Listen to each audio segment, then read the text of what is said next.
What is going on, everybody? Listen, hope all is well. The guys and I, we had a wonderful show last night. We were just having a conversation today, and we said, we need to talk about some things today. And so we're going to be coming on. So right after this, and maybe a few commercials or whatever, we're going to go right into this and have a discussion. It really is very interesting. Um, it's very interesting. A lot of this stuff that we see that goes on, especially in our communities, especially in church. So right after this, the guys will be coming on if they're not late. I got me a Bentley, I did it legitly. I'm still with the shits, I'm a hot nigga.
Listen, everyone, before the show gets started, I want to first let you know that you can always support the show via Cash App, Zelle, PayPal. All financial contributions are greatly appreciated, and we really do thank you so much. Now sit back and let's enjoy.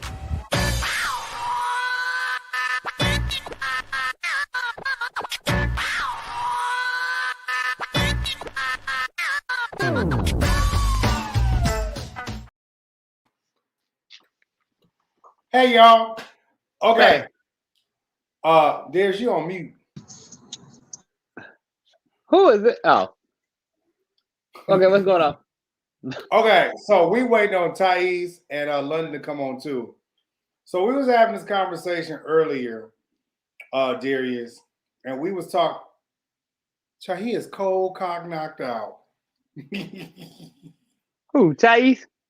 That was for you, Kyrie.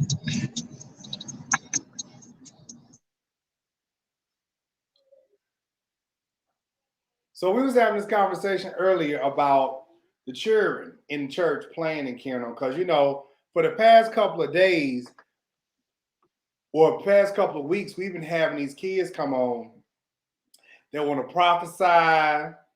They want to try to tell us how we not in God.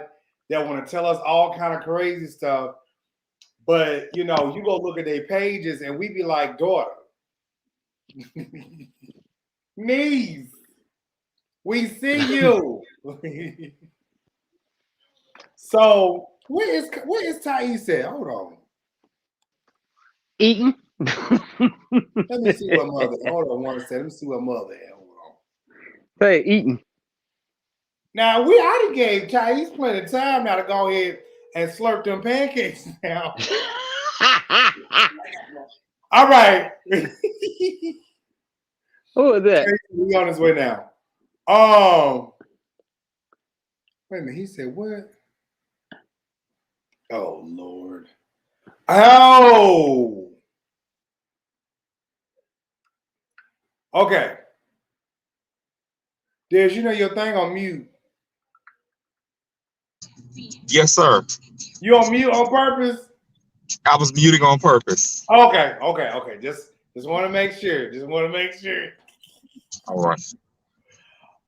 So Kyrie and Thais, they're coming back on, and wait, Ashley said Kyrie is giving Medea vibes. Ashley. Yes, Kyrie. I love that. I love that headgear, Kyrie. Yes.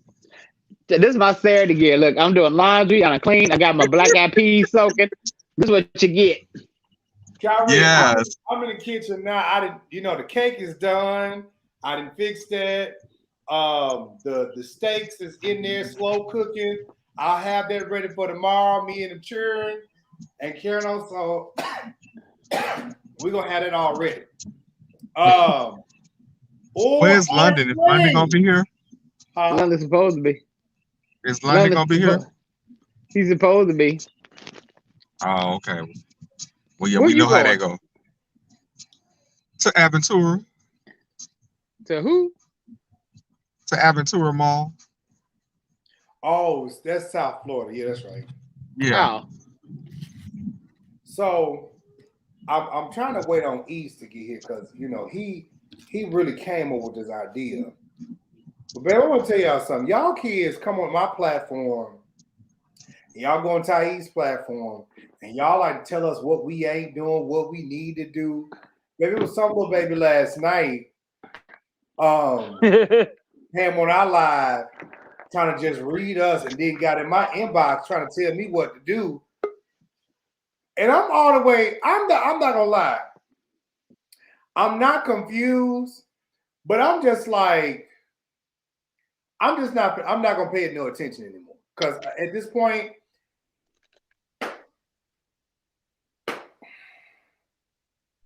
Well, what did the baby say? let me see. So I sent this to the group, y'all. And I think did I send this to you, Darius? No, I haven't seen it. Every week is something else. Every week is something new. So little baby gets in my inbox and tells me, because I was, I acknowledged and he apologized to me in my inbox. And then so last night he says, please respect the integrity. I'm confused right there. He says, thank you. Why are you thanking me? He says, I validate what you do, but you have to be more sensitive in your presentation. My response was, wait, huh?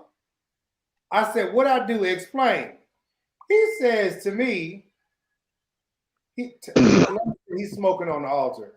He says to me, the sound of true exposure, people will never present themselves as ...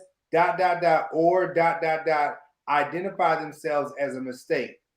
In the church, you always look at the mistakes people make. I'm like, are you sure you talk to the right person? Because I'm confused. I said, wait, what? I said, where is this coming from? Who am I coming at again? Okay, shaking my head. I put a shaking head emoji. This what the nigga said to me. He said, I need a thank you spirit. Then he said, why all lures do it? LOL, and actually do it. I'm like, what? Y'all, Sound crazy. It's always something. One week it was me and Jive need to go back to the old landmark. We got the oil, but we got to go back to the old landmark. They singled out me and Jive. One week somebody prophesying to us. I'm wounded. Tyree is abandoned. London got to start proving himself. It's just every week is something else. And I just understand with all these girls with all this power, y'all should have ministries the size of the Potter's house. They got all this when power.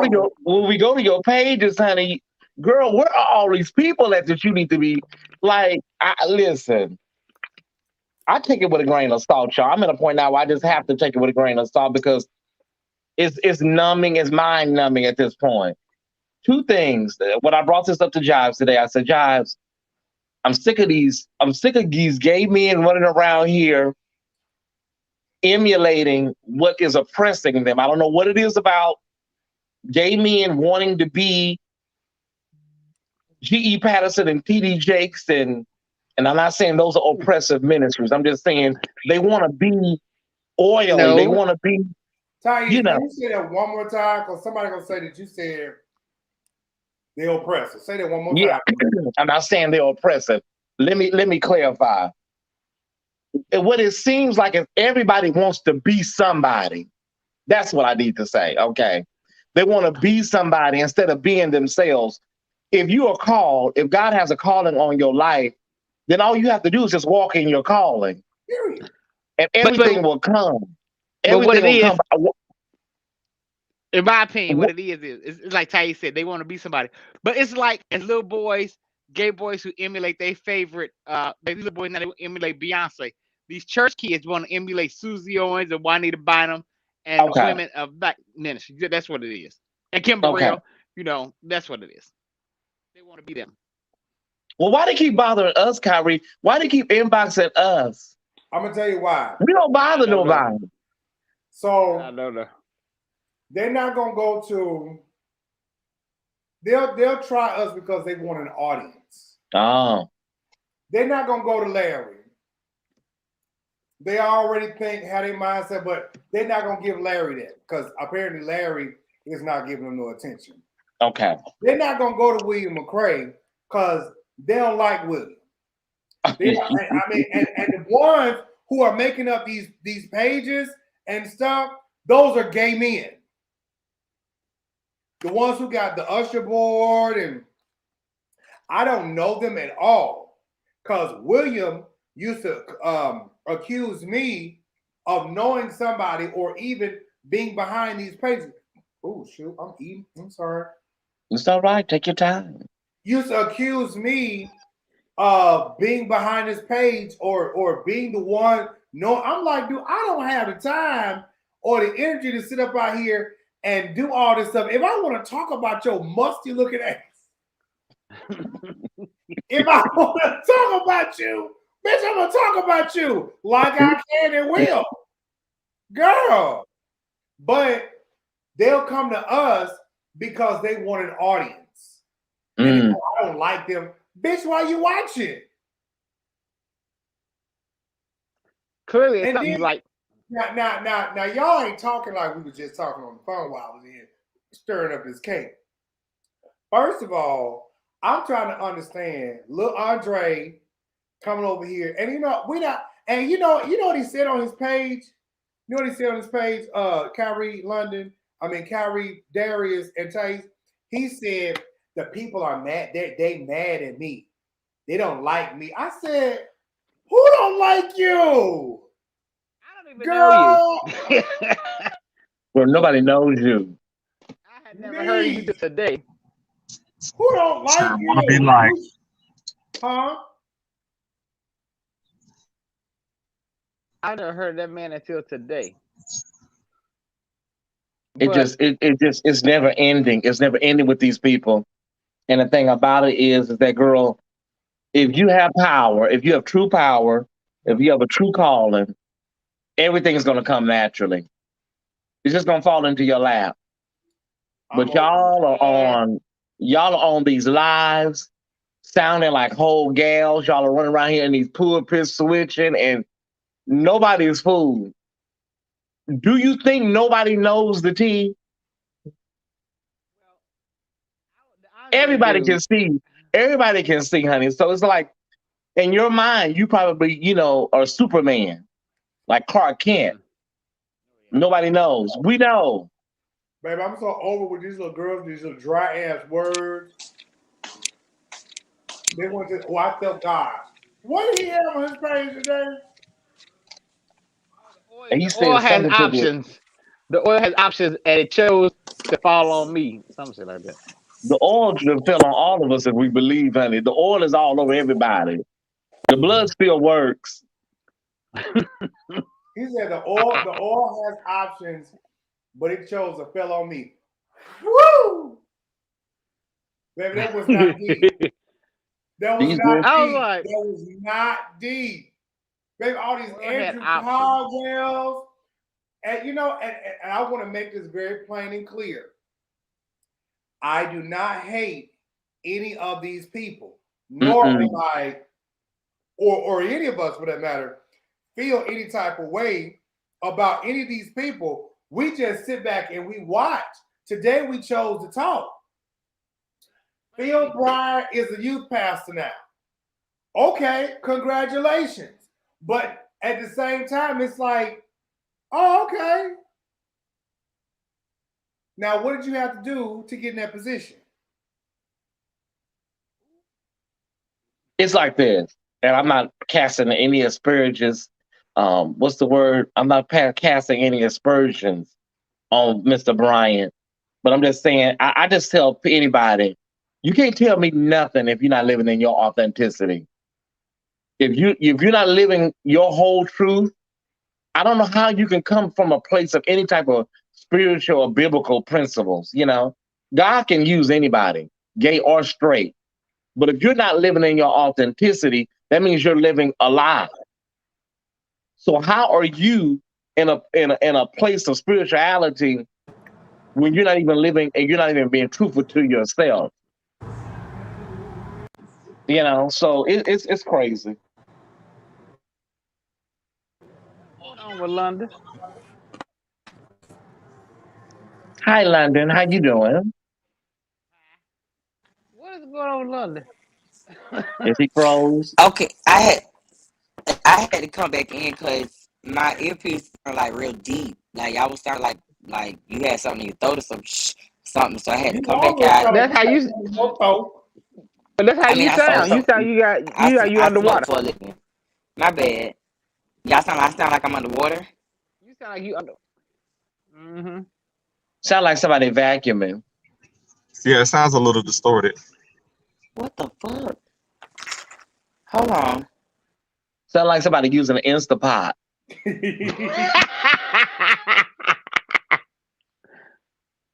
You all right, London? Oh God. So When will it? Yeah, but When these will folks it about it. end? But like I said, they want to. But that's a good question. Why are you a part of these oppressive ministries? And then, Because yeah, that's the way so many of us have been raised. We were raised, and in a lot of cases, we didn't have no choice. We were our parents, grandmother, whoever took us to these ministries, and we grew up in them and were indoctrinated in it. And a lot of this stuff that we're seeing now, we didn't see back then. but see, this is why I kept questioning. Why do y'all keep coming for Kimber Real? Because she didn't say that no different than what Bishop Owens has said for decades, and it's still saying. Is that better? But y'all love him, not really. But y'all love him. I don't get it. It was just she was just so nasty with it, Kyrie. She was just so nasty with it. Have you heard? Have you ever heard Is Bishop that Owens, better? Susie Owens' husband? Yeah. who? Have you ever Yeah. heard Susie Owens' husband? Are you talking about Al? Yeah. Alfred got a little mouthpiece on him when it comes to the gays. Baby, a little Well, he's a He mouthpiece. got whole yeah, he gal got a little too. mouthpiece. And that's the word of the street that he used to be one. He's delivered. That's why I think that's who Elin Harris uh, took that character from in his book, because he Oh used to wow. be gay, and then he's delivered now. But he just really, really hateful towards the gays. I'm like, but y'all don't come at him. Y'all said that y'all will sit there sing in the choir, make his choir be the bomb, give. And when he talk about the gays, y'all up dancing and shouting. I'm like, girl. Baby, there's a whole bunch of gals at that church in the pulpit, in the choir, in the audience, all that stuff. Oh wow. And they be up dancing and shouting while he talking about the gays. Well, that's a part of self hate. Because it's gays that go to churches and the pastor talk about you like a dog, and You you say, basically amen. sitting there tithing an offering into a ministry that is oppressive. Like when what's her name, Mother Kelly, when Mother Kelly said, "I'm sick of sissies. I'm just tired of y'all sissies." Like it was probably gays in the audience it was probably gay people in the audience that day. Clapping and shouting. Yeah, and they probably said, that's just Mother Kelly. But Daz himself has said she ain't like that for real. I'm like, well, what is she like? No lie. Like, I know I've hung out with She's one way on stage, and then off stage, she's completely different. Well, that's a problem. Completely different. Yeah, then that goes back to what Thais said. You're not living in your truth. Yeah, that's a problem. Because she gives me Inez Andrews energy anyway. Yeah, she has B. Arthur energy. What does Inez Andrews have to do with? You know B. Arthur. Y'all know B. Arthur from the Golden Girls. Oh. But B was a lesbian, Okay. but Inez Andrews word on the curb. You know what I'm saying is just that alpha female energy. I'll say that. Yeah. Mm-hmm. I mean, sometimes them alpha females feel like they're niggles. Well, yeah. She said, I'm sick of sissies. I'm just sick of these sissies. A man come from a woman anyway, so you know what I'm saying? She got that nigga in her already, so that nigga come out. I'm sick of sissies. It was like, no, it was back. It was more than, I think it was 1989, I think, at the convocation. And she said, I'm sick of sisters. I was like, oh. But you know what I noticed? Sometimes when church be quiet and dead while the bishop be preaching, they always throw the homosexuality to get them back riled and clapping and loud and carrying on. That's their go-to. I don't never hear them say, y'all pregnant women out here, and God forbid, you ain't gonna get no amens on that, but the minute y'all talk about sissies, and it be the sissies clapping too. I be like, yep. I remember when Brian Carr, your cousin, I was in Chicago, ironically, with Phil and some more of the girls. And what he say, girl? He said, yeah, God is gonna get you, dick in the booty, faggots, you sissies, you punks. And I'm on the road with some of the girls, right? Because we was just out on the town, just eating, going to get something to eat, so like that in Chicago. And girl was like, hey man, yes. I was like, what you talking about you? Like, I was like, you know what? Give me my bag of Cheetos out there, bag over there. You know what? At this point, I don't even let it bother me because I feel like, like they know so much about homosexuality, and half of you motherfuckers is, in the words of Thais, sucking and slanging and getting plowed just like everybody else is. It's just to the point now where I just feel like as gay people, girl, we need to be so liberated that we don't even participate in anything that's oppressive. But you always gonna have some gays out there, honey, that just never got the memo. They just didn't get the memo. You had that one pastor that was saying he was gonna pray that all of your asses just fall out. You talking about oh God, I'm looking right. Yeah, goat mouth looking Earl Carter. No. Him, but it was one in New York. And he said that your booties are just gonna fall apart. It's gonna be on fire. Yeah, and your booty just gonna burn up. Every time you go to take a dick, your booty just gonna set on. I was like, oh my God. Well, my booty don't set on fire, but all right. I don't understand with all that. Sir, why y'all so mad at gay people? That's just hate. You know why they met. You know why they met. No. I'm being serious. No. I got your I'm answer. being very serious. Now, I'm not No, and I talking got about your what answer. the Bible say. I'm not talking about what you thought the word say. I'm talking about you as an individual. Why are you so hateful towards somebody who don't give two motherfuckers about you? History. I don't care. You can go back to whenever we started this No, foolishness. but what I'm saying is it's history. History is something that people tend to forget that exists. In terms of where did the whole buck breaking process for African Americans come from? Slavery. So if you have not, wait, let me finish my point because you're shaking your head. Go ahead. Because I'm So if you were not able to be having open-minded upbringing, and you are always taught that this is wrong, this is wrong, this is wrong, this is not like this is not like that. You was not able to have an open mind upbringing. That's where it come from. It come from people that Nah, don't have. You don't think so? nah. From what I'm saying, from my experience, it mostly comes from people that are fighting them damn selves. Okay, I feel that. Because gonna tell you like and this. because when I was a freshman in college, this boy was he was the son of a pastor. His pastor, one of him and his father was one of the people that always preached What? damnation on homosexuals. You just wrong. You going to hell. Blah blah blah. He became friends with this dude on our floor, and then I don't know what happened, but something changed in their friendship, and I guess he found himself attracted to him, whatever. And that young man tried to kill himself. Took a bottle of pills because of that, and he hated. I'm not supposed to be like this. He just kept saying that, and that's why I said it's an inside. It's something that you're fighting. So you damn everybody else. All right. But I I think we can't got to, object to that. I think we got to dig real deep. We got to dig real deep. I think we need like a psychologist on here or a psychiatrist. When you got a gay man, when you have a gay man, take like a Phil Bryant, right? And we know you're one of the kids. You're in the pulpit, sashaying around, tight pants on, flopping around, a whole gal, right? Uh-huh. Is Frying somebody chicken, frying fish? I just muted right? London. Go Oh, somebody's frying some tilapia. ahead. And you're a whole gal.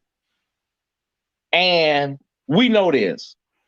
But you're presenting yourself a certain way to be in the fold of the religious dogma that you're a part of. How does that work every day when you get up and you have to basically put on like a almost like a costume spiritually? Like when you do that every day, are you killing yourself like slowly, or are Tyson, you mindful, or are you just in it for? Are you in it for the glory and what you see emulated? You don't give a fuck about the gay community. I'm gonna give it to you like this because I was once that person. It's not anything that you put on or whatever, but you go on not really thinking about your sexuality or whatever, but you Okay. go on doing your job. So I'm not gonna play like I don't understand what's going on because I do. I was once that person. When I used to have to go to church on Sundays and whatever other day I had to go, one, it was not anything that I per se had to hide because me and my pastor talked. So my pastor was not a novice to me, nor was I a novice to him. Mm-hmm. So it wasn't anything. And plus, I'm not the guy that's flamboyant and with Skittles and rainbows and hey girl, how you doing? That ain't me. You know what I'm saying? I'm not that type of person. But the Saints, Aints, and Friends, they knew me. It was nothing new. One, I didn't have a girlfriend. I wasn't around there talking about, what I'm saying, God gonna send me a wife, like you look here, God, no. But I went through a phase at the church where I did try to have a girlfriend. I did try. I did because I wanted to be accepted. And then I wanted to date the pastor's daughter. And then that was a whole thing. And it was, you know what? Whatever. And then after the one girl who I was actually dating, when she said something to me that was just flip, I was like, you know what? Boom, blocked her, everything. I went back to talk to the dude I was talking to. I was like, you know what? Fuck this. But it's one of those things. Okay, I got you. It's one of those things where you go. It's one of those things. All right, Jim. All right, Jimmy Neutron. Is that the prophet? It's one of those things where you go on and you don't think about it. I was never in a church in my adulthood where I had to be so concerned about somebody exposing me. I was never in a church like that until my pastor did what he did. Then that became a whole issue, which I eventually ended up leaving because this is why I look at Phil and all the rest of them crazy, because I look at if there's going to come a time where something's going to come up and your pastor, out of knowing who you are, is going to put you on Front Street. There's going to come a time when your sexuality, even though he knows you, he going to put you on blast and you're going to have to make a choice. And this is what happens to people like Jamel and all these other girls. Jamel, let me go and call them out. Jamel, Andre, the little baby, they come on my live from time to time. Patrick Riddick, all these niggas. Y'all gotta make a choice to be accepted or to be ostracized. So what you do, you gotta go, Darius? No, I'm gonna stay on as long as I can. Okay. I'm listening. We know you traveling, Darius. We know you're international. I got your text, so I mean, I understand. I got you. We know you're international traveler. Yeah. Hey, Cheeky. Hey. And brother, I'm gonna call you later. I missed your call this morning. Okay. He was talking about me. He wasn't talking about you. First of all, I called his ass too. Don't bitch, I ain't like you the only one. You did. Oh wait. Darius, London called you this morning. Yes. See, Thais and Demario, y'all don't know. They had a very Kyrie and London, after we all got off, stayed on, and they had a very long conversation with Chi. Not they. No, not they. Get your pronouns right. Not they. He. Well, it was primarily London. Although Kyrie, you did add commentary here and there. Right, not they. He. Mr. Married.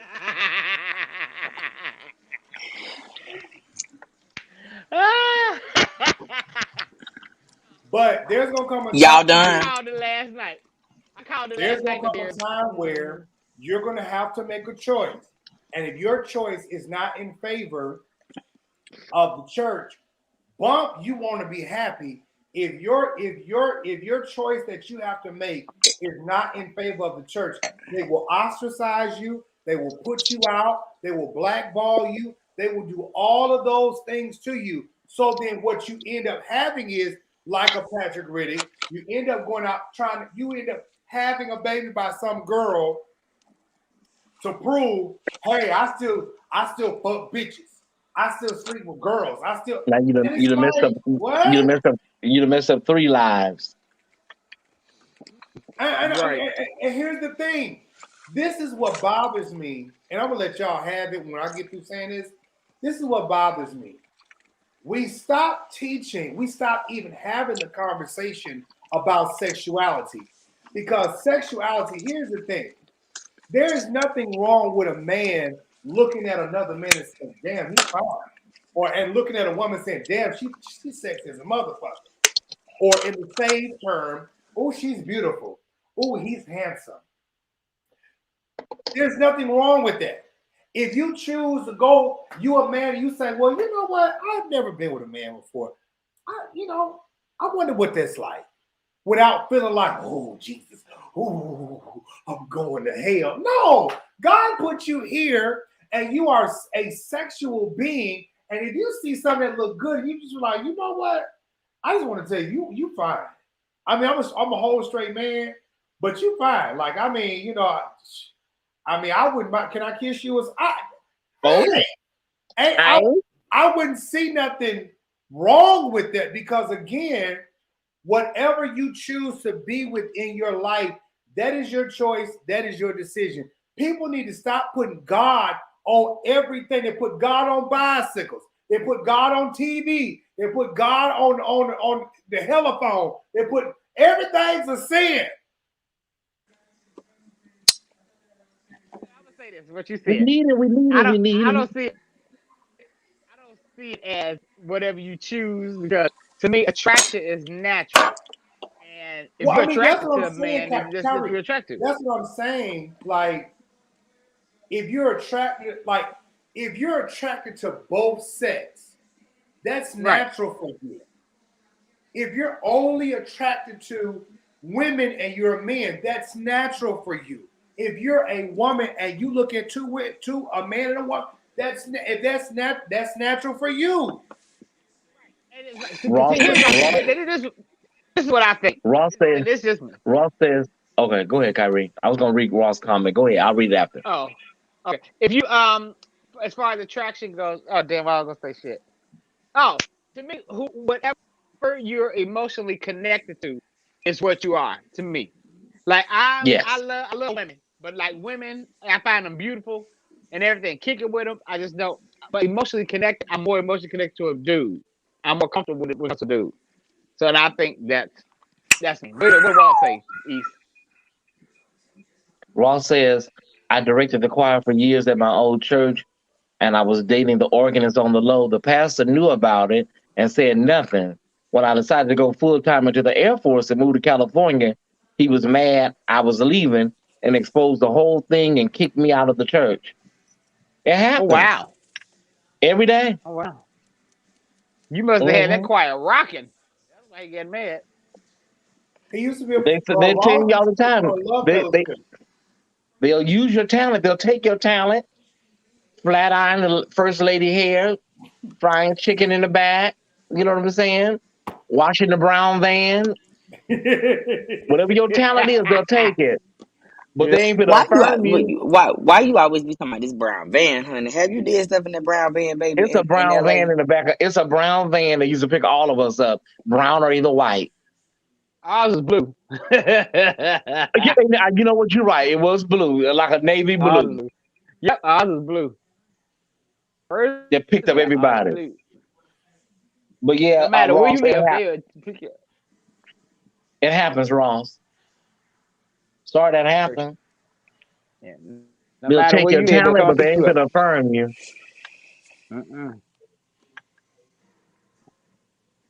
All I say to all these girls is, y'all need to get up off. If you want to be in the church, y'all want to be, all that what y'all doing, running across the pulpit. You need to give up dick. You can't have dick in private.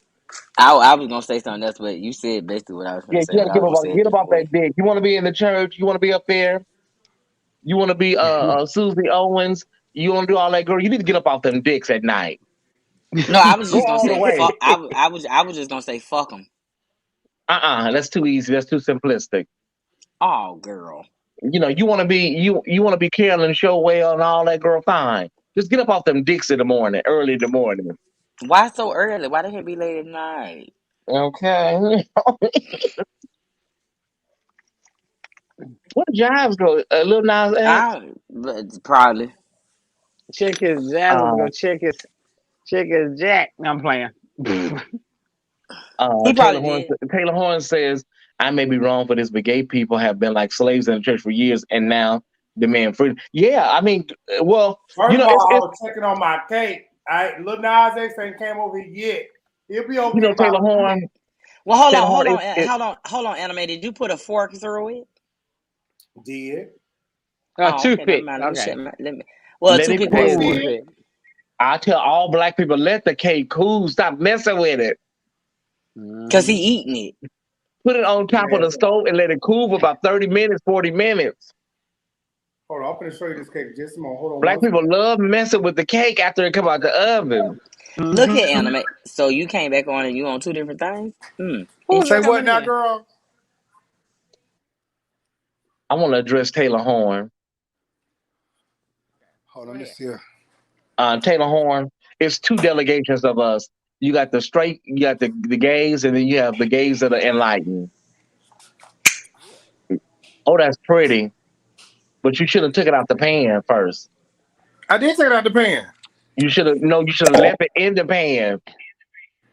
For how long? It's a mixture on here, Thais. I had the white cake, and then I got the yellow cake, and I put the white at the top, and then the yellow at the bottom, and I put lemon and limes in between it to give it a little bit more. And so You're supposed to leave it in the pan for 2 hours on top of the stove. Oh no, I wasn't doing that. It cooled down. To let it cool. Mom and them used to put it on the shelf in the window. But we got raccoons, so I'm not gonna do that. Leave it on the. You're supposed to leave it out for about 3 hours and let it cool. Honey, he keep going up and up. I was saying somebody gonna catch it. What happened to London? He went to go get him a blunt. He went to go get a blunt. Oh, there you go. Hold on, here you go. Chinky. Sister Kerrigan. First of all, What, he went to go get a blunt? no, I did not. I'd already done that. This sounded like y'all voices started sounding all like oceanly shit. So I had to come in and come back at. Second of all, your cake look nice, brother Bishop. Thank you, daughter. It looks delicious. If you was close, I'd tell you come get you a little slice. Just a slice. Wait, Michael said, boy, let me tell you something. I'm not fooling with y'all over there in Fort Pierce. No, sir. Alec Baldwin may face charges. Hold on. I mean, he killed a woman. He'll be okay. Shit, he got money. Hold on. What happened to my phone? Can y'all hear me? Yes. We can hear you. Yeah, I'm not fooling with y'all over there in Fort Pierce. Y'all already ain't nothing wrong going to 18-year-old. No, sir. Ain't nothing wrong with going to Fort Pierce. But tell Benita if I'm over that way, tell her if she want her slice cake, call me anytime. What's going on? Well, let me see the inside of it. What county is Fort? I can't hear shit. What county is Fort Pierce? I don't know. Ooh, I don't like this. What's going on in Fort Pierce? Yes. Y'all hear me? We see you. Yeah, we hear you. I don't know why the fuck I can't hear y'all. Hold on. Oh. What's going on in Fort Pierce? You gotta go out and come in. Okay, now what y'all? No, hold on. What Thelma and Louise said about me when I was gone? Who is Thelma Louise? They said you was up there in Fort Pierce. All right, there we go. What I was doing in Fort Pierce, hon? They said you something going on. Everybody keep talking about Fort Pierce. What the fuck going on in Fort Pierce? Baby, listen. Let me Google Fort Pierce. Baby, Fort Pierce. Now what y'all said I was doing town outside of Vero Beach and Boynton and Port St. Lucie. Y'all heard of Port St. Lucie? I know somebody used to live there. Over here cooking some steak and potatoes and bell peppers and onions and stuff. Just for the mom. Oh, you have company over the mall. Fix this big old Sunday meal. Ooh. Excuse me, sir. Can you show me the inside of your cake? It's hot, London. Oh, you haven't cut it yet? No, I ain't cut it yet. He just okay. Wow. I was asking. This is so nasty. Somebody gonna inbox me. I got some bomb head in Fort Pierce. Interesting. Okay. Wow. Interesting. No. That's some bomb head in Fort Pierce. There's a lot of things that going over there in Fort Pierce. I'm still trying to figure out what y'all was talking about when I just had to go in and go back out. Go out and come back in. Do you hang out a lot in Fort Pierce, London? Hell no, I don't go down there. No, London don't come down that way. Oh. Bitch, somebody said they got some good head in Fort Pierce. Oh, interesting. Duval County. Oh. I mean, I've only been to Fort Pierce one time. Oh, Once. And I was to see one of my aunties before she passed away. oh, okay, yeah. I was about to say something. We on the live show. I was going to say, I bet I know who sent that inbox. But never mind. Well, who Taylor sent? Horn. Who sent the inbox, sugar? Taylor, none of your business. Taylor Horn said. Taylor Horn said, I had an evangelist call me out. How in the world is everybody? I got my phone on Do Not Disturb.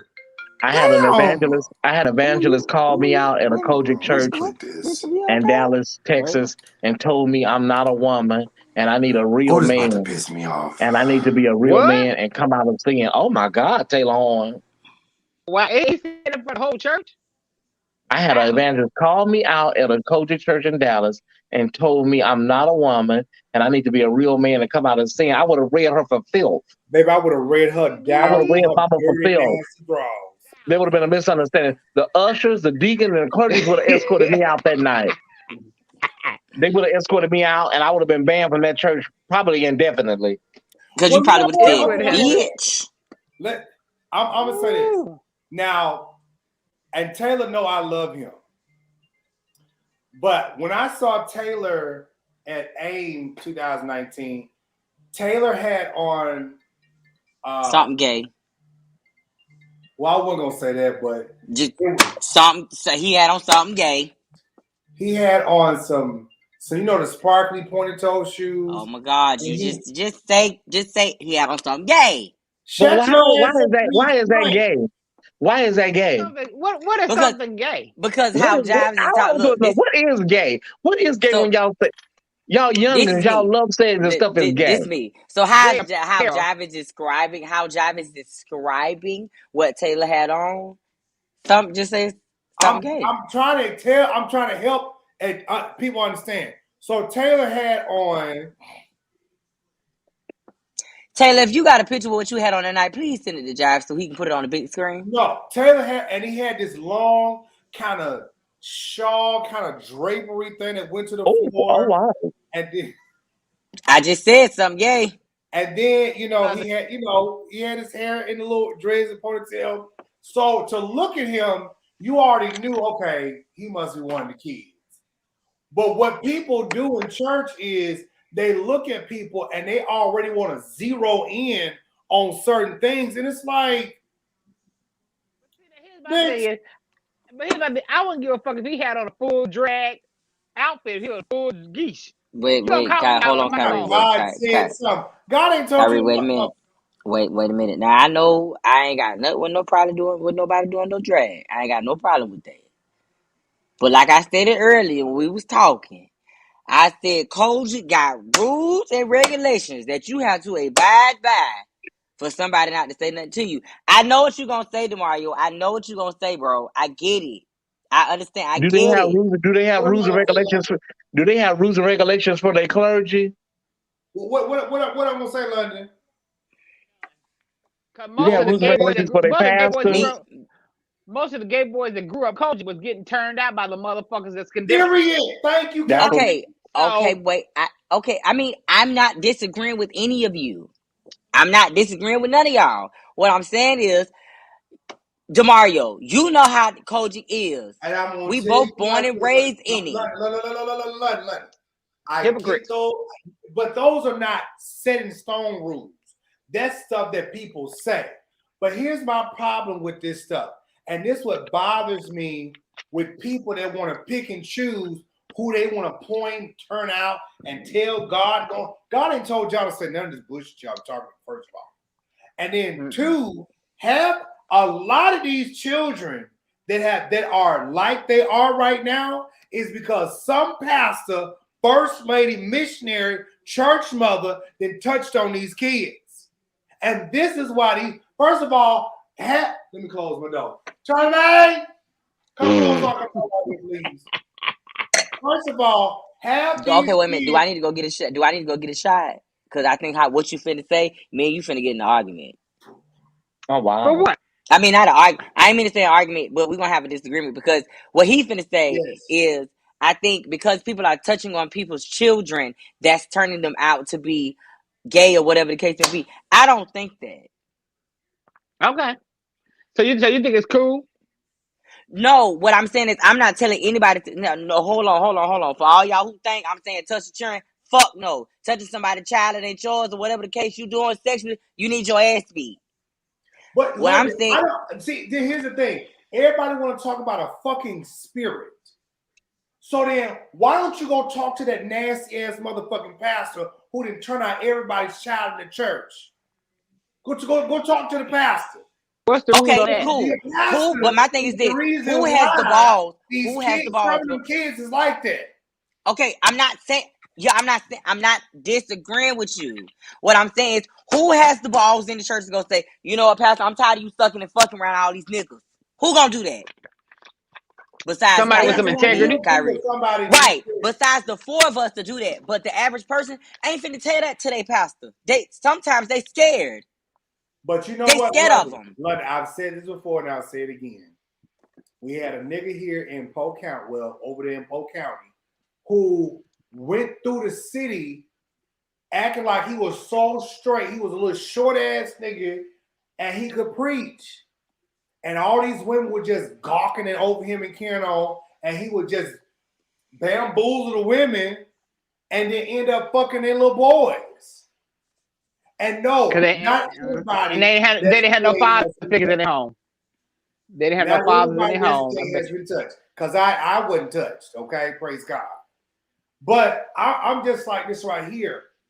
At the end of the day, y'all sitting out here talking about who gay. But first of all, because there's a lot of gay people that have both parents in the household. Yeah, absolutely. And y'all sitting out here mad because of these young men that are same gender loving,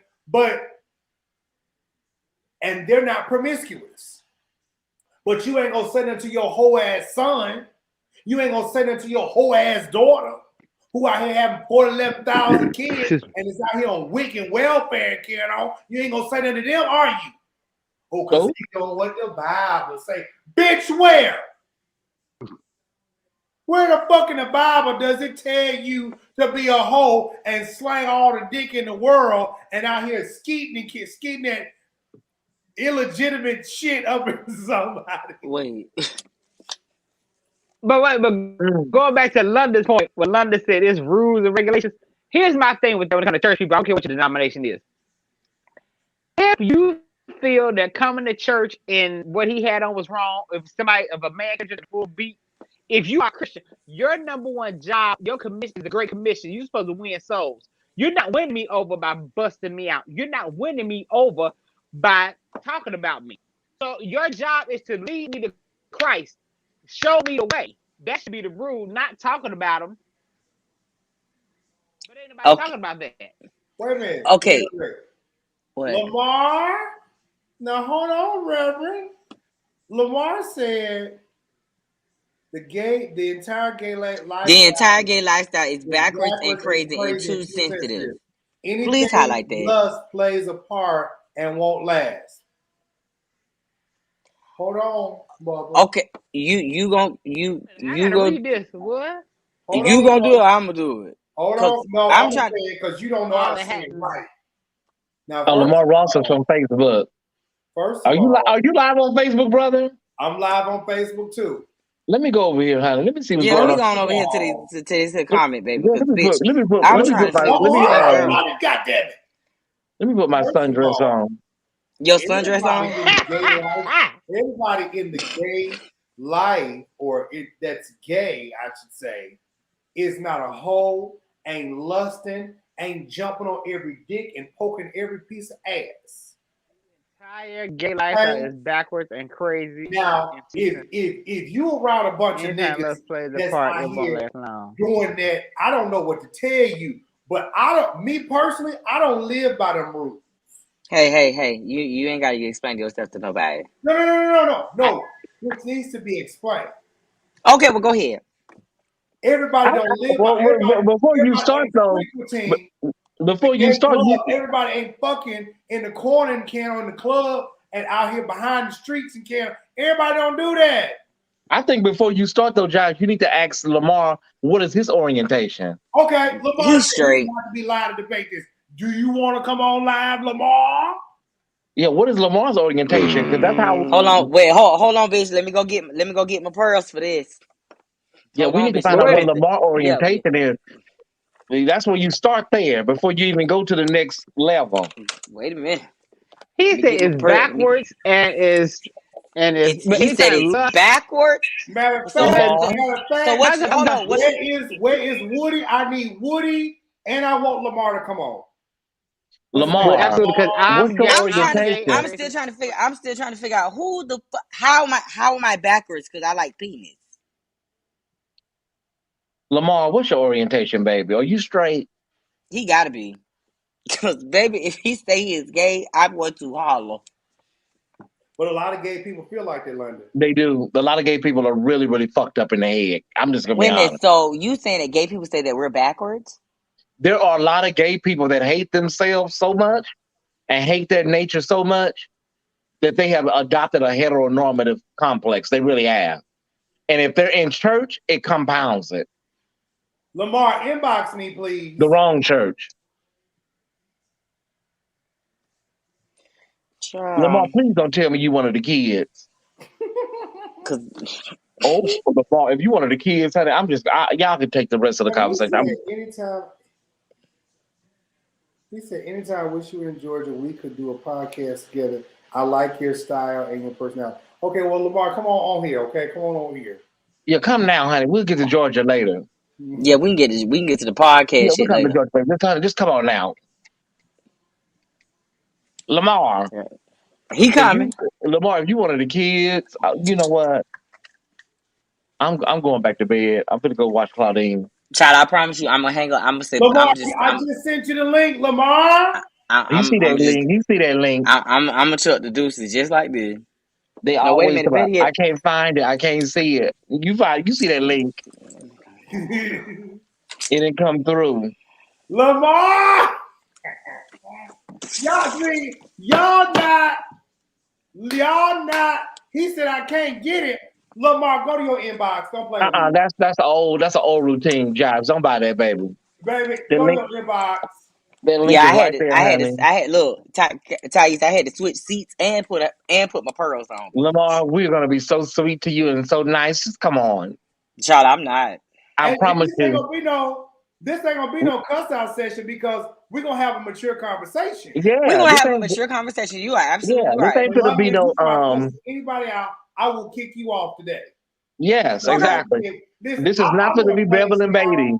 I'm in a place in my life now where if a person got something to say, I want to hear what you got to say. Exactly. And you got to be mature enough to say what you got to say without going all the way off and left. Because I don't have to go off on you to use cuss words now. If you want to use cuss words, you got to push me to that point. Yes. Now Lamar, you see, your face just went right here by the. Okay, that's Kyrie. Hold on. Lamar. Woody, where you at? They got scared. Baby, they got to London, 4 o'clock. London. Is that my Woody? Hey, baby. Yeah, Lamar. Hey, Woody. How y'all doing? Okay, I ain't worried about Woody. Where is Lamar? Yeah, because Woody one of us. Look, Woody wanted the chair. Where is so Lamar? I'm waiting on Mr. Lamar Ross. Because I promise you, if he stays, come on for you to cuss him out. No, I'm not gonna cuss him out. I ain't gonna cuss. I'm gonna just say, Lamar, you have our guarantee. You have our guarantees, honey. It's not even like that today. It's not, because I promise you, baby. If he one of the girls, I'm gonna hang this up. I love how Tay said today. No, it's not even. It's not even like that today. Lamar, come on. Baby, I done had to put on a hat and all, bitch. Well, where does Lamar work at? Maybe we should just all come to him. We should all just come up there to him. Where you at, Lamar? We'll come to you. Georgia. What part of Georgia? Don't tell me Atlanta. Because baby, if you say Atlanta, I'm fit to just I don't holler. know. Where Lamar work at? Lamar will come to you, baby. Where you at? Everybody like AJ. What part of where he at? What part? His birthday is January 29th, honey. He's an Aquarius. Huh? Girl, there it go. Yeah. Where he live at? Where he live at? Oh, he's a January. He's a January. That's all they just say. Aquarius. He's from Georgia. He's January Aquarius, honey. It's different. Yeah, January Aquarius. Well, he's in Milledgeville. January be the shadiest. Ooh, them the shadiest one. What is that? I know that area. What you say, Kyrie? He's an older guy. I said he wanted the older children. I said the January Aquarius are the most shadiest. Lamar! I thought you said February. We've been waiting on you, Lamar! What's up, guys? What's up, everybody? What's up?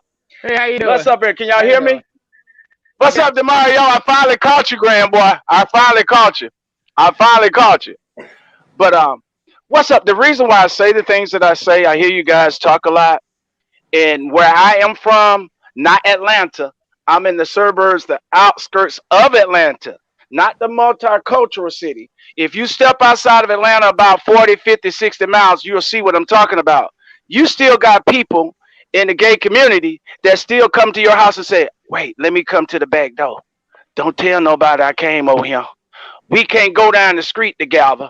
So please meet me around the block. Then I met somebody the other day, right? He messing around. He's married. Okay, I wasn't going to do it anyway, but he's married, right? Nice looking guy, married. The thing is, he said he loved his wife, but he got an itch he want to scratch. They always say got an itch. Yeah, that's what I'm saying. They always say that. He got an itch he want to scratch. He love his wife, but the itch that he's scratching, he don't give a fuck about their emotions. So fuck their emotions. It's all about his personal life. I'm saying, well, what do you think about the people who gave you their heart and soul and you just throw it against the wall? That was one incident. Then I met another young guy. Come at me. They come for me. Hey, yeah, I want to talk. Let's just lay this on the I'm gonna say this first. I'm gonna say this first. So that answers our question. Lamar is not straight because he's beating men. Lamar wanted children. Okay. Let's go. Okay. I don't have no problem with that, but I can't be gay yet because I'm not dating. My followers are inboxing me and they want to know, Lamar. They say, baby, we understand that, but what does that have to do with your comment? The comment is the reason why I say that is because of my experience. And because of the situation, because of the experience. Now, if you notice, there are a lot of gay people with emotional instabilities, and if you think about it, it gets into mental. You know what I'm saying? When you're thinking that you're coming out your mama something else, when it's plain and day what we see right here in broad daylight, something is wrong with that. When you think that, listen to me. Okay, wait. I'm gonna explain it.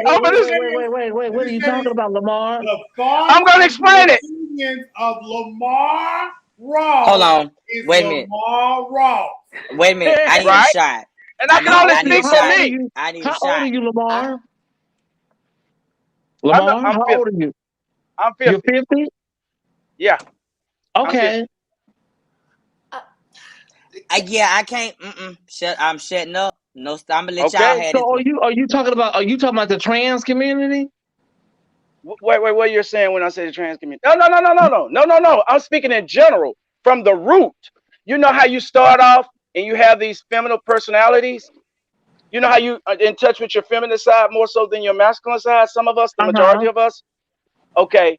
Sometimes in the process during translation, we get lost and we start to just adapt more to our feminine characteristics. Okay. Rather than our masculine. And then as we move from our masculinity, some of us get caught up and get stuck. Meaning that we are more in touch with our feminine side. See, Lamar, who you are as far as feminine, masculine, alpha male, alpha female, whatever you want to call it, whoever you are in your orientation, doesn't negate the experience as a whole. So whether you are a feminine gay man or whether you're a masculine gay man, the oppression is the same.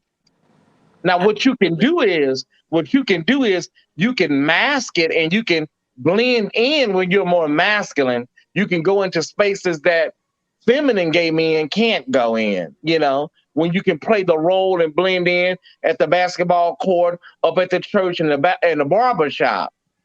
But who we are as a whole, no one looks at us differently when they find out you're all gay. When they find out that you are, when you're in the barber shop and somebody outs you, you're going to be treated just like the feminine gay man at the barber shop. It's all the same. I think sometimes we think it's different because I'm a butch gay or I'm a masculine gay. When London was talking about Taylor Horn's clothes up at the church, I bet you he was dressed a certain way. It don't matter if you are Taylor Horn flamboyantly dressed. I bet you had on something gay. When you are Taylor Horn, let me finish my point. Go ahead, mother. When you're Taylor Horn and you're flamboyantly dressed, or whether you are a butcher man in a suit up there, when they find out both of y'all you're both gonna be treated the same way. As a gay person. Thank you. As a gay person. So this is as a gay person. So that's why I never look down on people that got a slice of cake and ain't gonna offer nobody. Oh, greedy. I never look down on people that are feminine. Now, what I will do is this. Now, here's the problem I have with. There's the only problem I have with. I'm very, very across the board. I support all gay folks. Right. The problem I have, because I have it at my church at the City of Refuge, is when you purposely come to church to disrupt and show the fuck out. And it's not necessary. Now you making us all look crazy over here. That was my whole point, together. Bro. Like when you come to church purposely, that's a problem. Now, if that's who you are, because I know some men that are they love to dress flamboyantly. They love brooches and scarves and feathers and stuff. Yeah, that's just them. They can't help themselves. But when you do that shit purposely and then you walk in late, 20 minutes late, so you know everybody's eyes going to be on you when you walk in. Yeah, girl, you're doing too much. So that's my 2 cents. That's my 2 cents, Lamar. So I have a question. That's kind of how I feel. I feel the same exact way. I'm never against. Go ahead, Demario. Go ahead, Demario. I'm sorry. Go ahead. I'm sorry. Lamar. So are you were you saying that because you mentioned about the lust thing, and I'm trying to like gauge what you were saying with the lust thing. Are you saying that more feminine males are inclined to be more lustful and promiscuous? Like, is that what you were saying in your comment? No, I say in general. I speak in general. I say when most gay guys look at somebody, they looking in the form of lust. You see the physical. You see the anatomy. And that's what attracts you to that individual. So you don't think that's just like men in general? Men in general are lustful? Thank you. Yeah, that's men, period. Gay or straight. That's exactly. And I don't want to come in here. I don't want y'all to think that I'm bashing. It's just about a lot of experiences. Just like I didn't know people up in the city hire a bunch of escorts. And I think that's popular now, I think, in the bigger city. They hire escorts and different things like that. You talking about in Atlanta? That's all over. No, in the big cities like New York and LA, Chicago. That's nothing. Been going on. That's been going on since the 70s. That's been going on since the 60s. That ain't nothing new. Right, but I'm saying I think Lamar is a product of small town America. Exactly. That's exactly where I'm at. That's what I'm speaking on. I know a lot of people, I know a lot of family members that live in the South. Right. And when I tell them things that are just everyday things to me, they are blown away. And I'm like, girl, you didn't know about that? There's an actual place called the Bathhouse. Would it have bathtubs in it? No, it's the Bathhouse. So I think Lamar just may be a product of small town, rural Georgia. Exactly. That's where I speak from. I grew up going back and forth between Swainsboro, Georgia. I'm originally from Fort Lauderdale, Florida. And you still a Floridian, baby. Huh? You still a Floridian baby. You still from Florida, baby. Down south, baby. You're not a peach. You always be orange. Absolutely. But even going to wait. Come on, Woody. Say what you say now.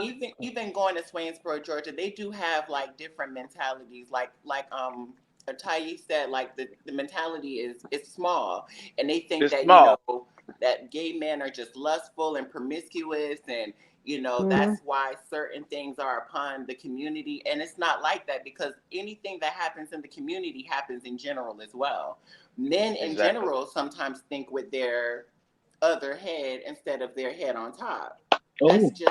That's just in general. Most people all the time. But it's not. I think it could be an unfair generalization, because me as a gay man, I'm very selective about who I talk to, about who I deal with, because that's just who I am. You can't just smile at me and get my number and things like that.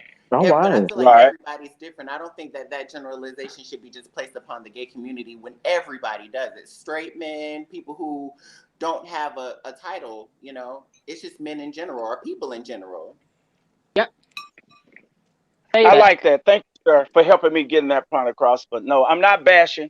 I would never do that to my people. As a matter of fact, when I speak in the same gender group, I've always speak unity. I've always speak love, relationship. Yeah, I always speak love. I do. I've always speak love. I try to get us to come together. If you think about the older generation, the people who were before us, they used to take in a lot of the homeless kids who were put out, who were rejected from their families. They took these kids in today. But now you take these kids in off the street, you come back, your whole house will be empty. Yeah. You know what I'm saying? It's just sad the way the direction of this lifestyle is going. Well, Lamar. I gonna say this. Lamar, you are older than me, so I want to make sure I respect you. So, Mr. Ross, my thing is this, and I grew up in that last dispensation of old school, like what you're saying, like how grandma them took people in. Like I'm from that. You know what I'm saying? Especially when I grew up in Arkansas and in Florida, when you see somebody in need, you help them. These people, this generation nowadays, one, you can't tell the kids what to do, and you damn sure can't talk to the parents. And Lord forbid if the grandma and them come around and they hear some mess, everybody jumping in it, because the grandma was 35 and the daughter was 24. And it's just like, hey, it's a big gap of where we were and where we are now. There's no respect for one another. We have so much hate, and yet it's still, we can celebrate the girl who's on her third child, but we're going to celebrate her and have a baby shower. But Lil Pookie and Ray Ray can say, my mom gay, you're going to kick their ass out. Now they got to go find a house to go to. Wow. Won't you go see you got out and her 30 children that she just had? Because it's natural. Being gay is unnatural for people. They doing it with natural affection, guys. Who said that? Who told you that with natural affection? Can I ask you? I can't see the name, but with the baseball cap. Lie. Yes, sir. What is London. being gay? London. What is being gay, London? You don't know. Like, because that's just a broad, that's a broad thing. Like, what do you the best. I got you. That's the wrong person to ask. Like, wait, what? London, I don't know why you in London. I'm talking about, because how he said, like, what is being gay? I didn't mean it I didn't mean to maliciously. I was just asking, what was your definition of being gay? If it's like being feminine, is it being flamboyant? Okay. My definition of being gay is you can either be a masculine, you can be a femme, you can be a trans, you can be whatever the fuck you want to be, bitch. Be happy. Okay, London. Gay don't have. Listen, can I please say this? Can I please say this? Can I please say this? Can y'all please just take femininity and masculinity out of the conversation? It don't have nothing to do with feminine, masculine, butch. And all. You know what I'm saying? Uh-huh. Power bottom. That don't have nothing to do with gay. It Yeah, don't. exactly. It don't have Exactly. nothing to do with gay. Being gay is Gay just is who basically you being is a who you same are. gender loving person. That's That's it. all Yeah. it is. We are not Same gender. pedophiles. We ain't touching nobody's kids. We ain't doing none of that stuff. We are just same gender loving people. Well, I wish I had a female on here, whether you stud or Wow. lipstick lesbian. I wish I had a female on here because that gives a very different perspective. And you know, another thing I want to bring, another issue I want to bring to light that I saw. I Mm-hmm. seen a woman. I seen a woman actually compare herself to a transgender person. There Mm. is no comparison between a female and a transgender person. A transgender person is the he male. A female is a female from birth. A Okay, let me help transgender you with this. person. Okay, let me help you with this, Lamar. Let me help you with this, Lamar.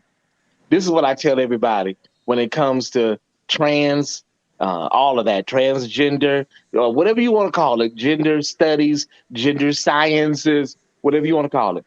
I tell everybody, if you are not well versed on it, get some clear understanding on it, so that when you talk about it, you come from a place of knowledge. Because so many people, when you talk about stuff like that and you're not well versed on it, they tend to kind of throw you in a lump, or they'll tune out. And I don't want that Hmm. for you, Lamar. I don't want that for Right. you. I Right. want you to be well versed on it, because what you're doing, you're going by your experiences and what you've seen as a 50-year-old man in a small town in a rural area in Georgia. Okay. I've So lived in what is Los the difference? Angeles. I've lived in Uh huh. Los Angeles. I've lived in San Francisco. I've lived in Hmm. Houston. So my experience is vast. So I come from a different perspective. You see what I'm saying? And I'm I've listening. studied this I hear thing, you. and I've studied this thing, and I've lived with Hmm. these women, and I've heard Hmm. their stories and heard their experiences. So my Right. point of view is different. And I want you, So you when we saying talk about it, Lamar, when you talk about it, Lamar, I want people to say, you know what, Lamar knows what he's talking. Lamar's on it.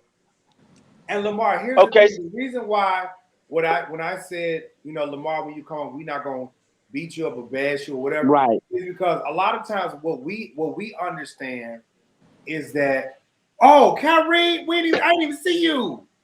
A lot of times you have to understand that a lot of people don't understand fully. They just know that they're gay. Yeah. They're Mm-hmm. in Yeah. small towns, or they're isolated from a lot of things, and they don't have the understanding. Not that they're dumb, but they just don't get it. And so their Okay. ideology of who they are is, well, I guess I'm in sin, and I don't know, and you're this, and I don't think that's right, but I'm gay. I don't know, and it's a whole bunch of combobulation of some stuff.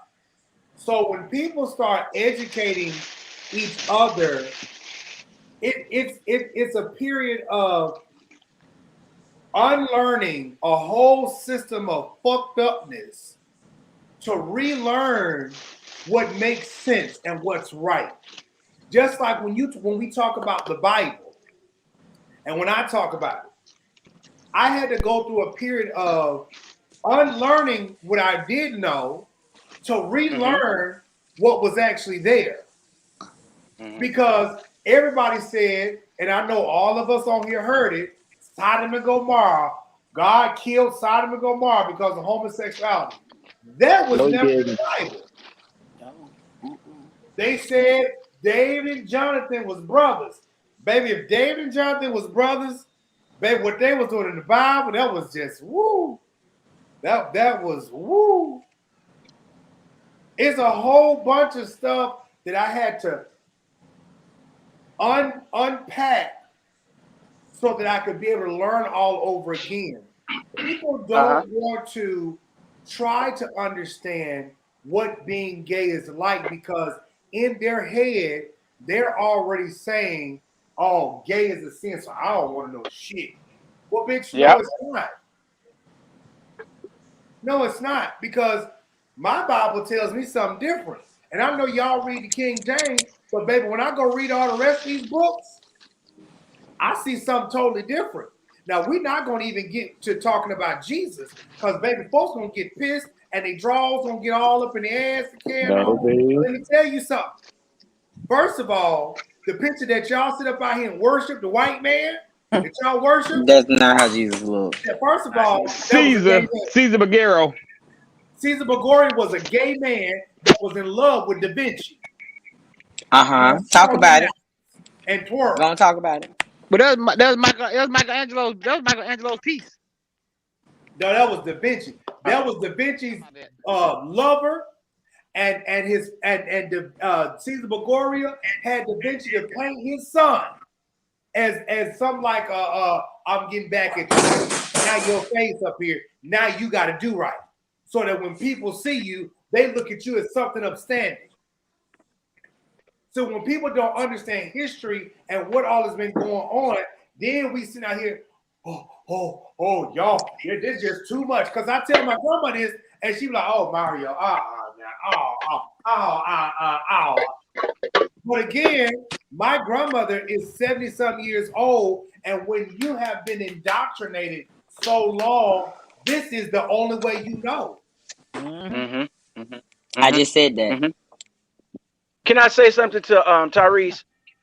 Tyrese. Ooh. Thais. Let me ask you something.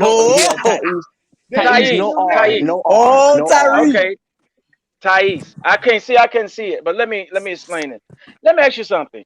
Now, when I was coming up in my era, I loved it. Two guys got together. They created a special bond that nobody else knew about. It was a special friendship that nobody else knew about, right? Yeah. Okay. There was another set of guys who were in my neighborhood. They had the permed hair, combed to the back. They had the little white beater t-shirt cut off like halter tops. And they used to wear the little hot pants. Follow me now. Follow me. Who were those type people? What were those type? What kind of people are those? I mean, I think we're still stuck on personality traits and attributes. Wait a minute. I understand what you're saying. You have feminine gay men. You have men that I have a friend named Donnie. His name, he's gone on now. Rest in peace. And he was very feminine, and he would wear his hair a certain way, and he would always carry. He would always carry like a little clutch. It was not a full purse, but it was a little clutch. And we knew he was trying. He wanted to be trans so bad. He wanted to. Yeah. But his family was so oppressively, homophobic, and he knew he couldn't do it. So he always went right to the edge of it, but he never went all the way. He would do his nails, but he would do like a clear nail polish. He wouldn't do a color, but he knew the boundaries. And there are gay men like that. A lot of gay men, they're just feminine, and a lot of them want to go all the way, but they don't go all the way. Some of them just like fashion, high fashion. Some of them we call them gender benders. The girls I hung around with, they were we were transvestites. Okay. Coming to them next. I'm coming to them next. Transvestites, that's an antiquated term. They don't really use that no more. But transvestites are, now they'll say cross-dressers, right? Cross-dressers. It's a more, I heard of that. It's a more 2021 term. Okay. So, we took it off at night, but my trans sisters, they didn't take it off. They kept it on. They had to, and that's why I always had a respect for them, because me and Bam Bam and Cupcake and all of them, we took that shit off at the end of the night. Right. That's what I thought. But my transgender sisters, they were 24-hour women. They had to live and deal with that 24 hours a day. You see what I'm saying? So you have 20. Let me put it like this to help you out. You got 24-hour girls, 365, 7 days a week, and then you have girls that are when the sun go down, they get up in it and they get up in, and drag or whatever you want to call it, or cross dress. And at the end of the night, they're taking it off and going back to their original selves, So, So what are the original selves? Can I ask you, like, gender wise? gay What is the men. original self? We're gay men. That's right. That's my point. But it That was doesn't out. see. That's what But I here's was the saying. thing. Here's the thing. What you're conflating. You're conflating that everybody has to be in a certain model. It's either gay men, lesbian women, and that's it. You can't. There's no. Listen, sexuality is on a spectrum, Lamar. It's on a Right. spectrum, and there's so Right. many different variations. I could even go through them all right now in one setting. Jives don't have that kind of time on YouTube because it's elemental PHIG ABC. It's too much. It's too much for Right. me, and I'm a gay man. So Right. I just want all of the people of your ideology and mindset to understand that we are much more than just a straight acting gay man and a lipstick lesbian. You got butcher lesbians. You even have closeted lesbians. We don't ever talk about them. Down low lesbians. We Oh talk yeah, about yeah, yeah, down yeah, low yeah, yeah, men, yeah, but we yeah, don't. yeah, We never talk about down low lesbians, but we talk about yeah, down low men. Okay, yeah. you have so many things on this spectrum. Like I said, cross dresser or transvestite, transgender, non-binary, gender non-confirming. It just goes on and on and on. And you know what, Lamar? And I don't look What's down up? or judge anybody in the acronym, in the alphabet. I don't, because I know as a gay man that we were in the DSM, the mental health guideline book. Gay people, gay men were in the mental health just a few decades ago. We were considered as having a mental problem. Yeah. They just took us out. Those. Oh, so they changed it, so it's not schizophrenia, it's not schizophrenic No, they behavior don't anymore. consider us crazy no more. So look, I knew boss. I knew I wasn't crazy to begin with, but they took it out and now, it's no longer in there. So that's why I don't look down on people, because just a few years ago, they were saying that we were crazy. Yo, Absolutely. I swear, I So swear. I don't look on nobody. I don't look on nobody as anything other than they're expressing who they are. But that's all I look at people. That's And who they Lamar, are. they had those crusades, like the Exodus experience and I'm Yeah. not gay no more experiences. And they had these big camp meetings for people to come. And damn it, I had the the video of that the big boy who said he went to the baby. That thing was hilarious to me. Baby. He said he went to the conference. That's out of LA. He said he went to the conference and he said he was delivered. And baby, he started dancing. Samuel Caldwell. Samuel Caldwell. Andrew. No. Andrew Caldwell. No, this is a different one. It was a different one. Out of LA. So this is a man out in Los Angeles. Oh yeah. And mother got to shout and jumping. I'm like, girl, is she okay? I guess she's delivered now. So who was it? Was it Andrew? No, it wasn't Andrew. It wasn't Andrew. It was another guy. Another guy by his last name is Caldwell. Yeah. I want to speak on that a little bit. You said his last name was Caldwell? Thais, yes, his last name was Caldwell, but he's not Andrew Caldwell. Go ahead, Woody. Oh, okay. I'm sorry. Okay, go ahead, Woody. A bit too, because I'm still currently in the Navy, but I joined the Navy back in 2012, and when I first joined, a few months prior to that, they had just repealed the "Don't Ask, Don't Tell" mandate. Yeah. And so I was talking to somebody who was, openly gay in the military, and I said, man, if I would have joined just a few months earlier, I would have been kicked out, because the military does used to consider that to be a mental disorder. So I said I would have been kicked off rip, because the way I walk, the way I talk, the softness of my voice, my mannerisms, they would have kicked me out. I would have been unemployed again. Yeah. So this is true. So and what? It's crazy to me that just in 2012 that became not looked at as a mental disorder. I could have all the qualifications to do my job, but I would have been out. I would have been. Wow. Why did you join the armed services? I am. Mm-hmm. No, it said, what made you join the armed services? Thank you for serving. Thank you for serving. The Navy. Thank you for serving. The Navy, but I would have been unemployed because I can't hide who I am. You know, some people have a way of being more masculine, but I'm more feminine than anything. Wow. Yeah, there's a lot of hot. It's a lot of hot men in it. There's a lot of hot men down there in the Navy. I ain't seen none. I ain't seen none of them yet. What So you say to that? That's what I'm saying, because there's some hot ones in there. There's some hot men down in the military. Hot men's in the military. Oh, police department. Oh, damn! You must be blind. I ain't. Are there any black ones in there? I work with a few black ones, but I ain't seen none of them yet. Not in my He must be one of them real smarty geek type one where, you know, he way up there with all the geeks in the nerd where you ain't gonna Is that where you at? You in one of the high areas? Clear? No, not at all. Okay. I'm finna help you. I'm finna find sister real Thank you for quick. your service, Woody. Thank you. But I'm We just saying appreciate you. We it's crazy salute that you. it definitely was considered to be a mental illness just roughly 10 years ago. That's something else. Yeah, it's crazy.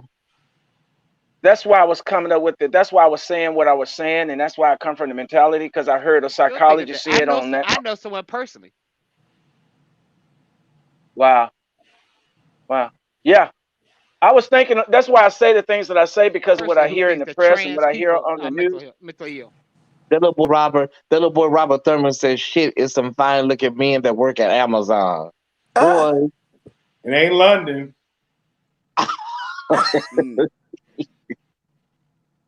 Mario, you in London? Robert Thurman works at Amazon too. Huh? Where are you, DeMario? I'm in Florida. Oh, I thought you were in. I thought you was overseas. Okay, my bad. Okay, I'm sorry. No, we were talking about London, the co-host. Oh, London knew I'm messing with him. Okay. Yeah, okay. we kid around with London. He's okay. So how do y'all feel? So how do y'all feel about Dave Chappelle making the comment that he made? Well, with Dave Chappelle, it's split. It's split with the gay community. It's like right down the middle. You have two sides. You got people that get it, and you got some people that say, we're not good with it. So most of the people that you know don't have a problem with it are mostly gay men. Yeah. Gay men, yeah. Do you have a problem with it? But I'm not telling people. Well, I do. Why you have a problem? What did he say that was so? I don't understand what he said. I do. Well, you know, listen. When you start your comedy skit off, talking about you used to nut in the priest's face or the pastor face, and it was a joke. You made a joke about nutting in your pastor's face that molested you. It kind of sets up the whole documentary for where it's going, you know. But you're making fun of child molestation. You're making light of child molestation and predatory behavior. So it should have gave us an indication where he was going. But you know, some stuff is just like when you're the butt of the joke, it don't feel good. So gay men, they don't feel like it's problematic because he wasn't really specifically talking about gay men. Right. He was more, you know, it was more, you know. So I still don't know what the joke. I still don't know what the joke. I don't have to tell you what the joke is. I don't have to tell you what the joke is. I told you that I was offended by it. I don't have to write notes and tell you line by line, like Annalise Keating on How to Get Away with Murder. I'm not going to tell you every joke. I didn't write down all the jokes. No, but I'm just saying I didn't know why anybody was offended. I wouldn't tell them not to be offended. I just said I didn't understand it. I watched the special. I didn't write that. You keep saying that, Kyrie. You keep saying it over and over again. What was the joke? Yeah. Tell me. What was it? What was the time stamp? I just want to have an understanding. But okay, I'm sorry. You keep asking it over and over again. I think you directed that towards. I think you directed that toward me. I want to ask anybody. I just want to understand.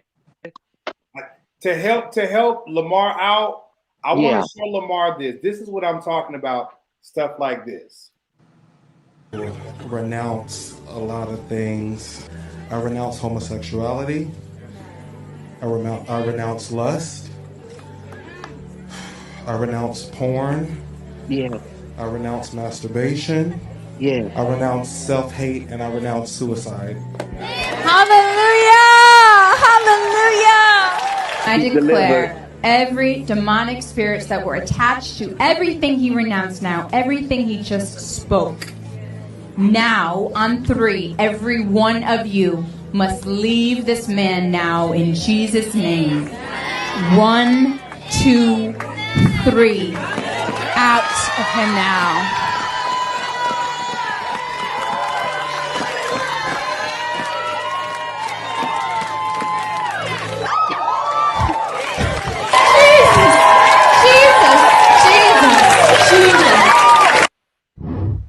Wait a minute, girl. You flopped your big ass down on them little people like that? Are you serious? So one day, like everyone else's story, I was on Instagram and I just found her page and I just saw that she was doing just these deliverances and I was just so fascinated by it. And I just felt for a little bit that I needed to come here, but I had a conflict because I usually work on Sundays. So I called off work and I came here and I just let God do what he had to do. And I wrote a little list of just everything that I just wanted to renounce in my life that I've just been struggling with. I was like, let me write this list and then let me come to this church and hopefully I have a moment to publicly renounce everything. And I did it, and then just the Holy Ghost and the deliverance at the same time just happened, and I feel amazing, and this was something that I really needed. So yeah, I feel amazing. I feel great.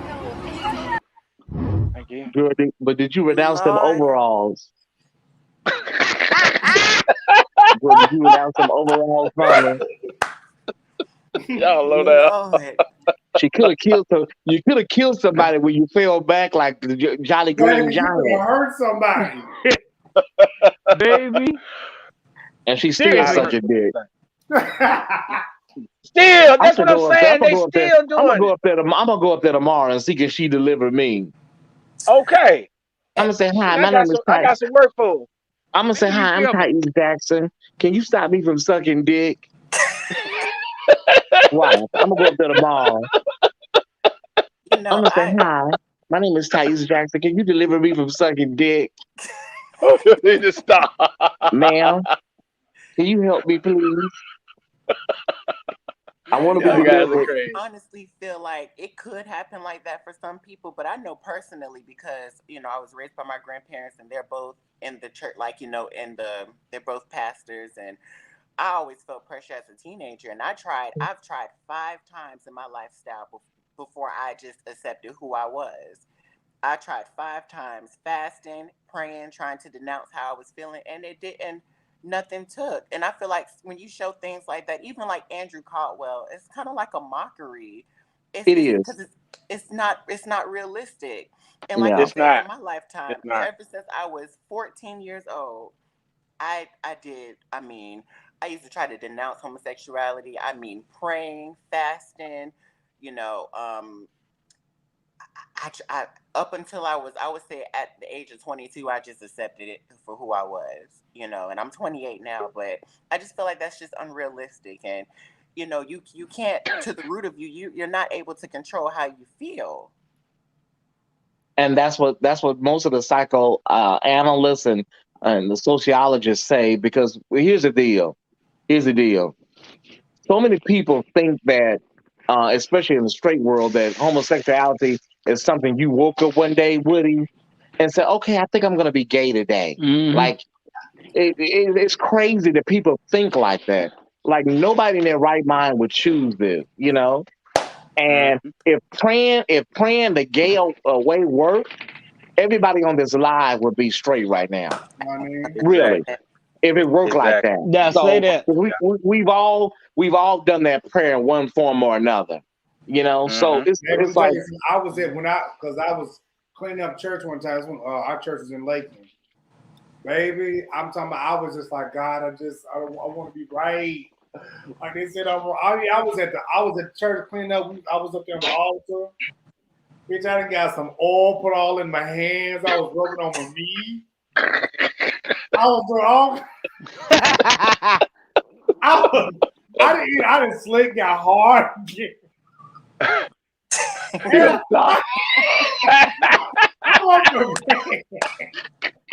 I'm up there lubing up. I was up here using oil. I got That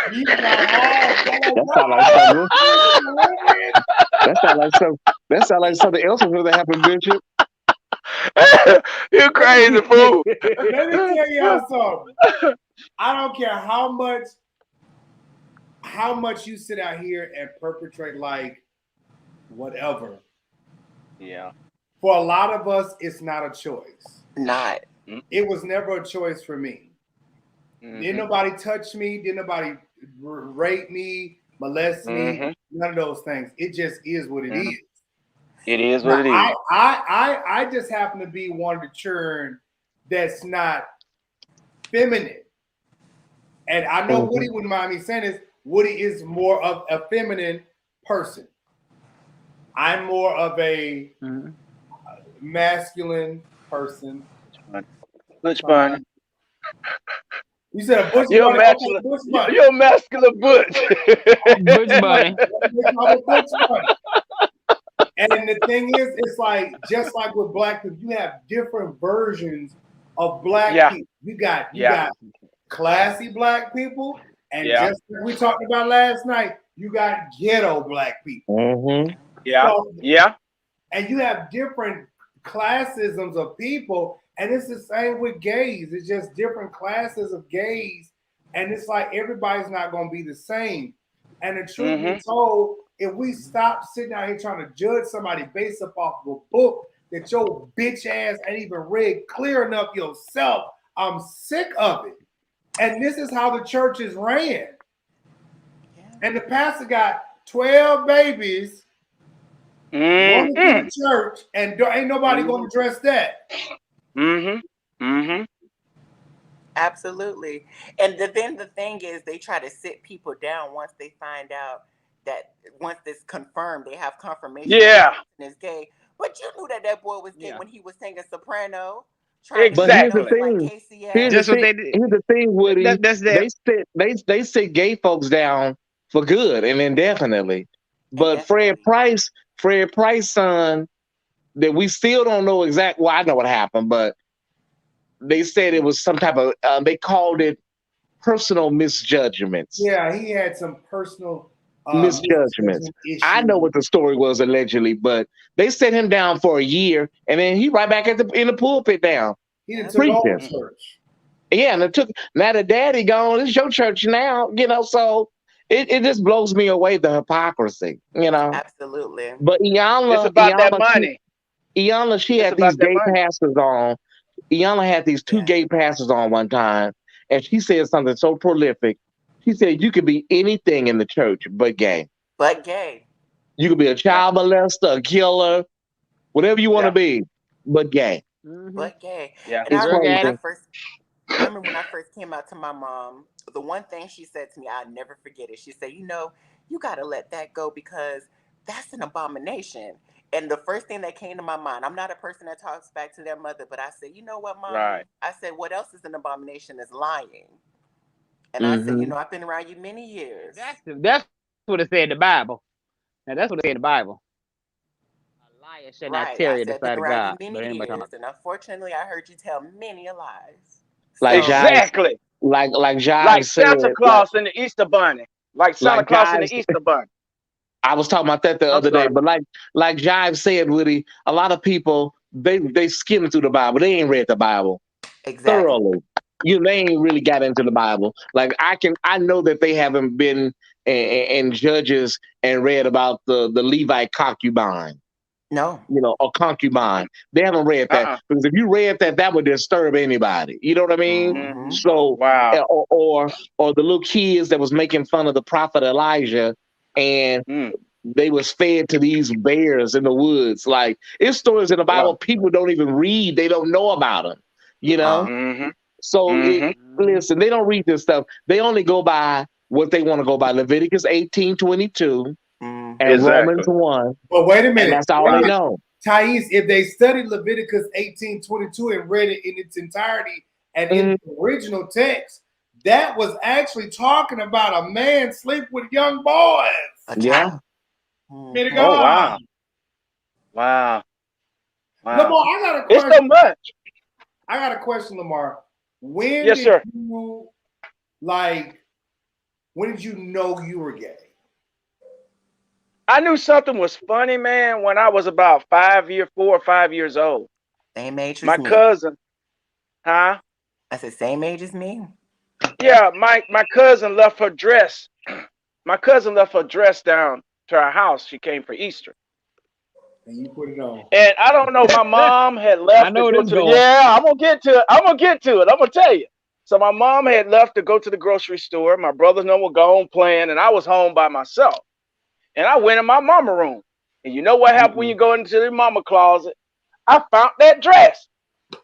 And boy, when I had that dress, it fitted just right. I went out on that porch and yes, sir, yes, sir, yes, sir. I felt like a real queen, a princess. I twirled and twirled and twirled for about 30, 45 minutes. Took that dress off and nicely packed it back in the crowd. Why I did that, I don't know. Lamar, pause your story. Your first story was about a dress, and I hear all these years later, and all these years later, you talking about people wearing dresses? No. See, you missed it. No, you missed it. No, I wasn't saying. Hold up. Wait, I wasn't saying that. I was saying what makes people get more in touch with their feminine side than the masculine side.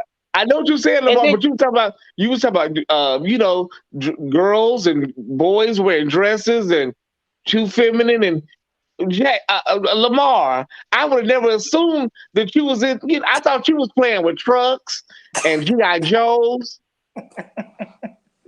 No. Listen, I found no.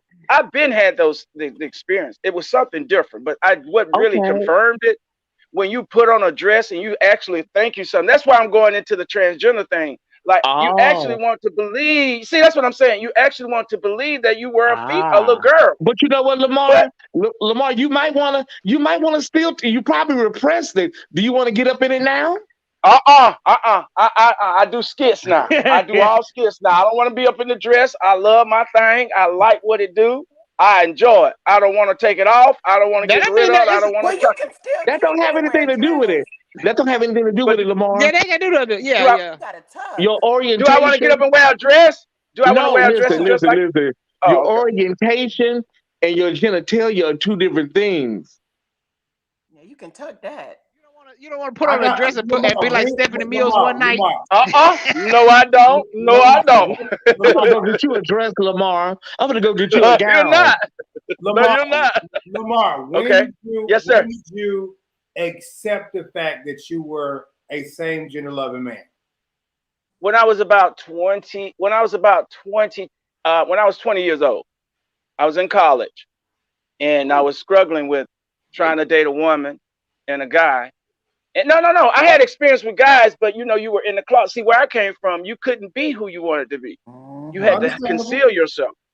So I didn't get in touch with myself and finally accept it until I turned 20. And I was like, damn, I think I like guys. But this is crazy because I've already known the emotional roller coaster that comes with this lifestyle. You can't really love somebody openly. You got to love them at their convenience. You got to love them in the dark. You know what I'm saying? At night, you can't go out and be with them the way they want, the way the heterosexuals do things. You know what I'm saying? And so that's how I kind of came to grips with who I was. And I never hated drag queens. I just didn't understand them because it was kind of freaky from where I came from for a man to just totally dress up and pretend to be something, you know what I'm saying, that he wasn't birthed as. And it was scary. What I am hearing, and I totally do understand it, it is the uneducated part. But right. I mean, nowadays you have to address people according to their proper pronouns or whatever. But I get it, Lamar, and I totally do understand because I I was you several years ago, and I came out, and I had to make choices and decisions, but I had a different family and things, and so it was what it was.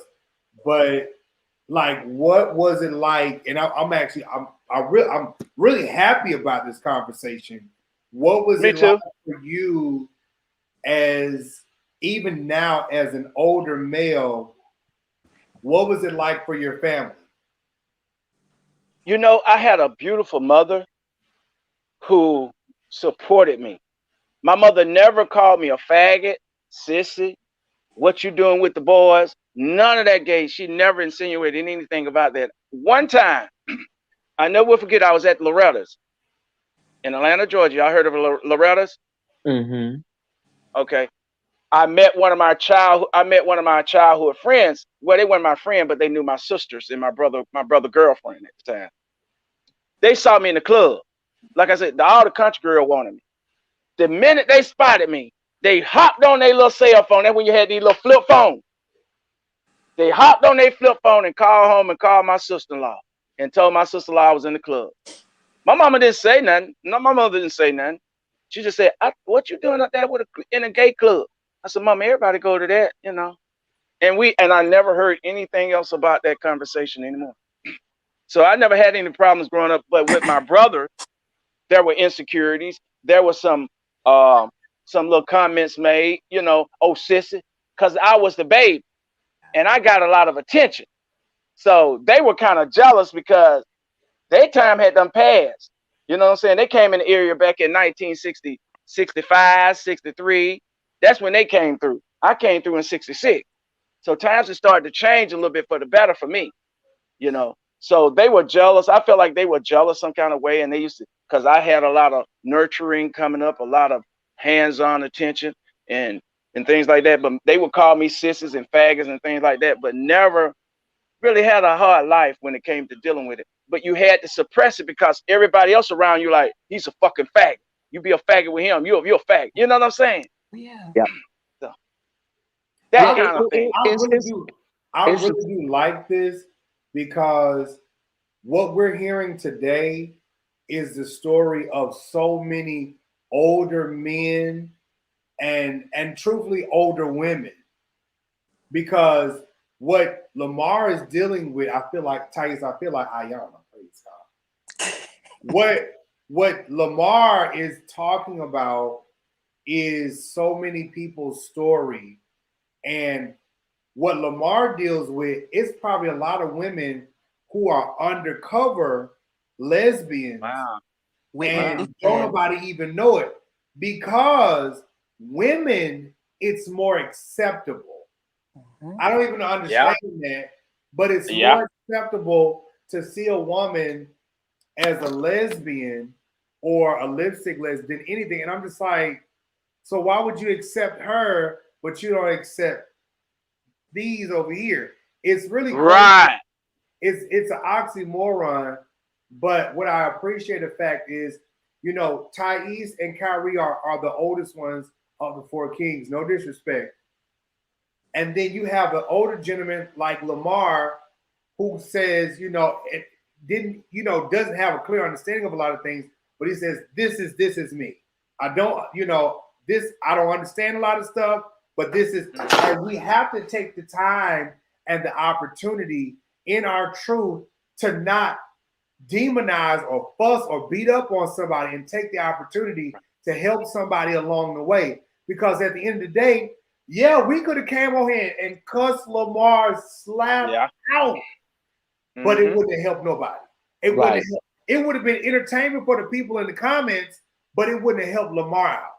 And I think in me and London's case, we were preparing for Lamar to be straight. Because if he was straight, he was gonna lay him out. Oh, I knew oh my God, we were gonna lay him out. But we were prepared. We were secret. I can speak for my little brother. We were preparing. We were preparing for Lamar to be straight. I secretly wanted him to be straight, but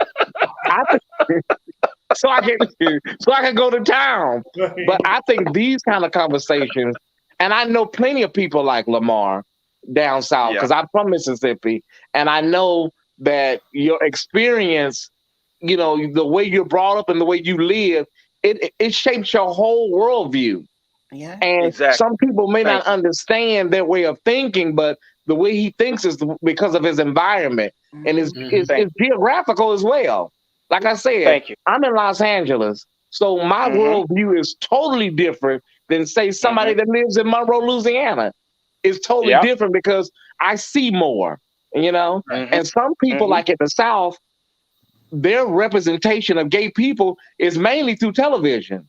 They don't really see a vast swath of gay people in person because everybody is living in the closet or down low or scared to come out, you know. So we respect you, Lamar. I respect you. We can kiki and play. That's part of our culture as gay folks, and shade and play. But at the end of the day, your experience is just as valid as mine and Jives and Kyrie. We're all on the same boat. You know what I'm saying? We may have took some different rivers to get here, but we're all on the same boat. Thank you. Exactly. That's what I want to hear. And I like this I like this panel. DeMario, you got to keep it going no matter what adversities and opposition you face, because they're not going to like you anyway, because you know who you are. You're very confident. You come off a little cocky, but you know what you're talking about, and you got a great panel here. And all these guys right here, I like all you guys, and I'm glad you brought me in and kind of shed the light with me. I appreciate it because I was kind of like Thais in the beginning. I thought you were straight, and I was like, nah, because I remember your inbox, and it was nothing bad. But I was like, I'm like, nah, I don't know if Lamar.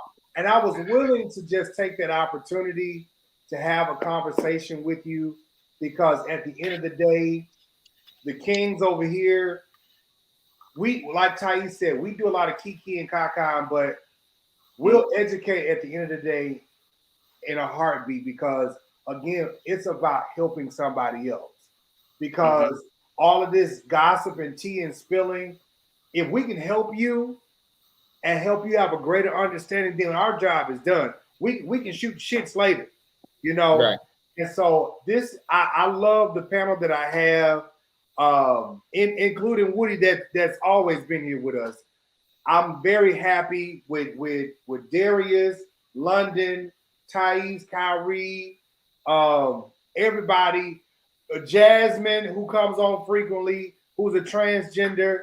You know, we live our truths, and we're not ashamed of it, and we say what you have to say. And for the people that come on here in the live and they be sitting up here talking this bullshit like these sisters that be in the comments, and that little young man that was in my inbox trying to tell me all this bullshit. First of all, sir, ma'am, I'm not scared of who I am. None of us are. Exactly. We say what we say, and we leave it just as that. If you don't like our same gender lovingness, our gayness, you can take your monkey ass back over there to somebody who's living in the closet. Amen. Now, just because I don't wave a rainbow flag, don't mean to got that. Hello. I like that. And keep it about being informative. And the fun and the blessings will come along with this. I promise you, you got a gold mine, man. And you got a gold mine. It's just I don't know how they're going to take it, how big it may get.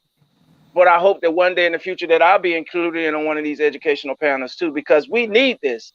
Because my understanding what the LGBT stands for, Q2ASD or whatever that is, it fought for domestication rights for same gender loving people, didn't it?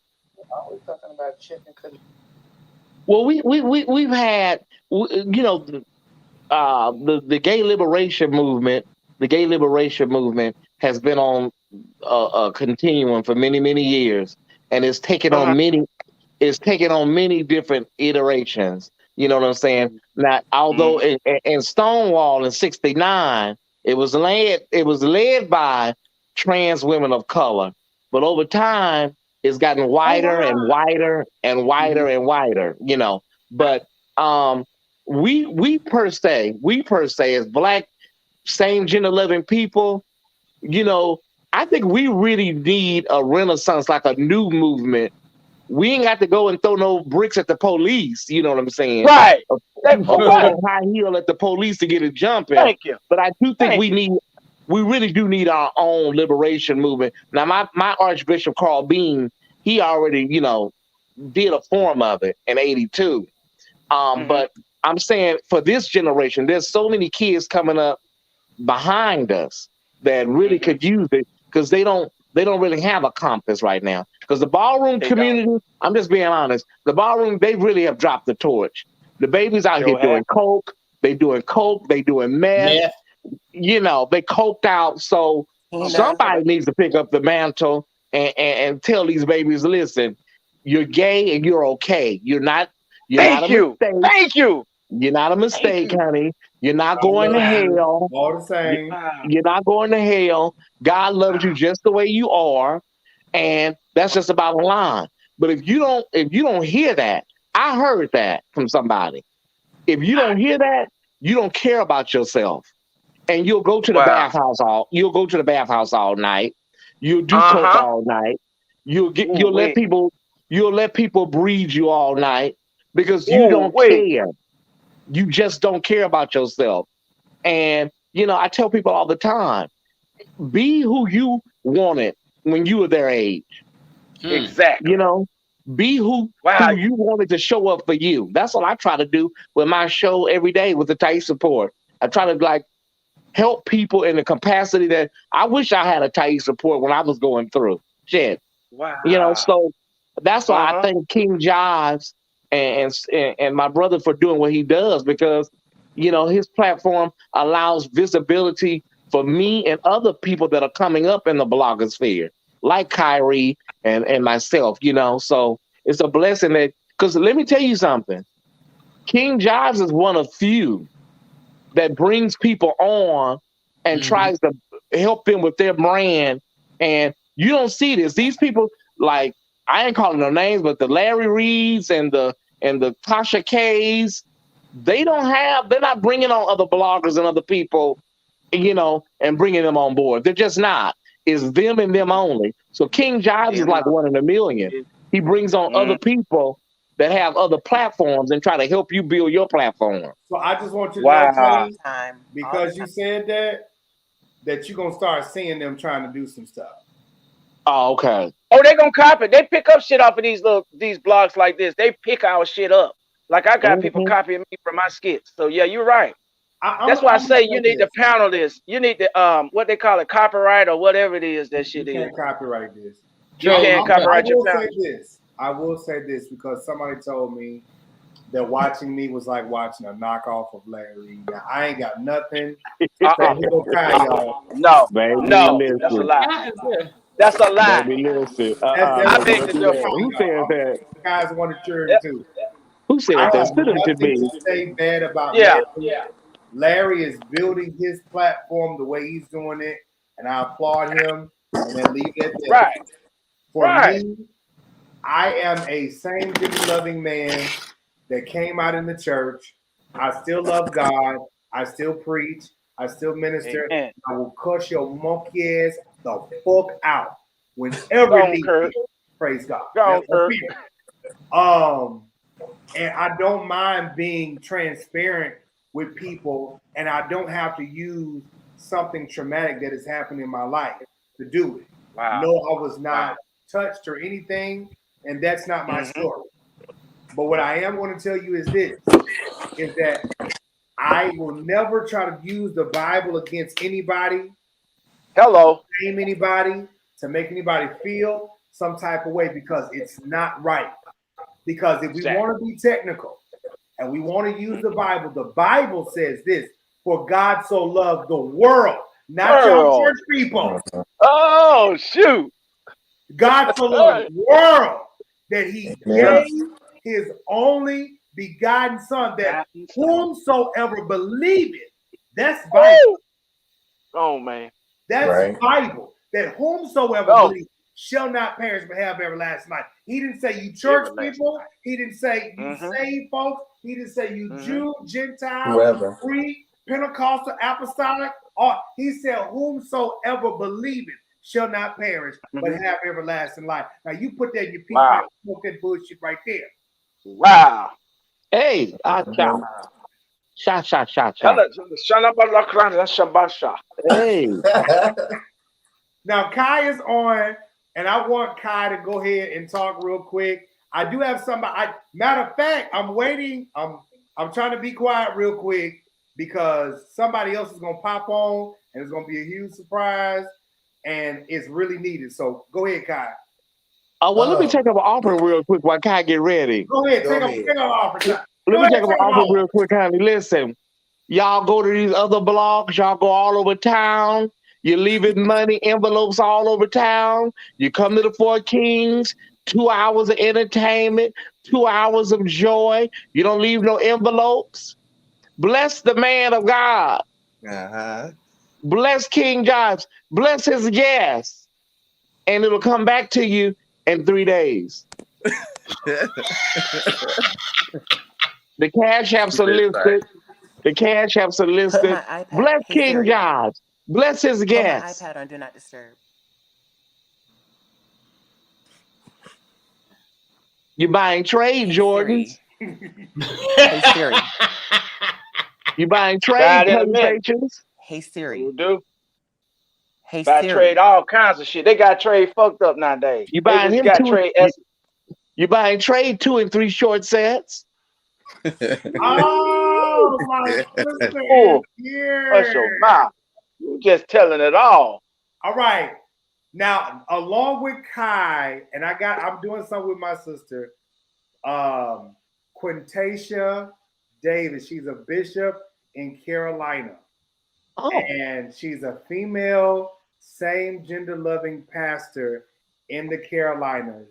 Yes. And I wanted to bring her on to just share because again, we were just talking about this, a female perspective. Yes. Yes. Y'all still live? Okay. I just sent you a text. Okay. All right. Y'all, that was Darius. So I want Kai to go first because he got here, and then I want Bishop to go ahead and talk. Well, she told me my sister said I can call her Q. So out of respect, she told me that I'm gonna call her Q. I'm gonna let Q go on after Kai. So Kai, come on, what you talk? Okay, wait a minute. The boy, he's in the comment.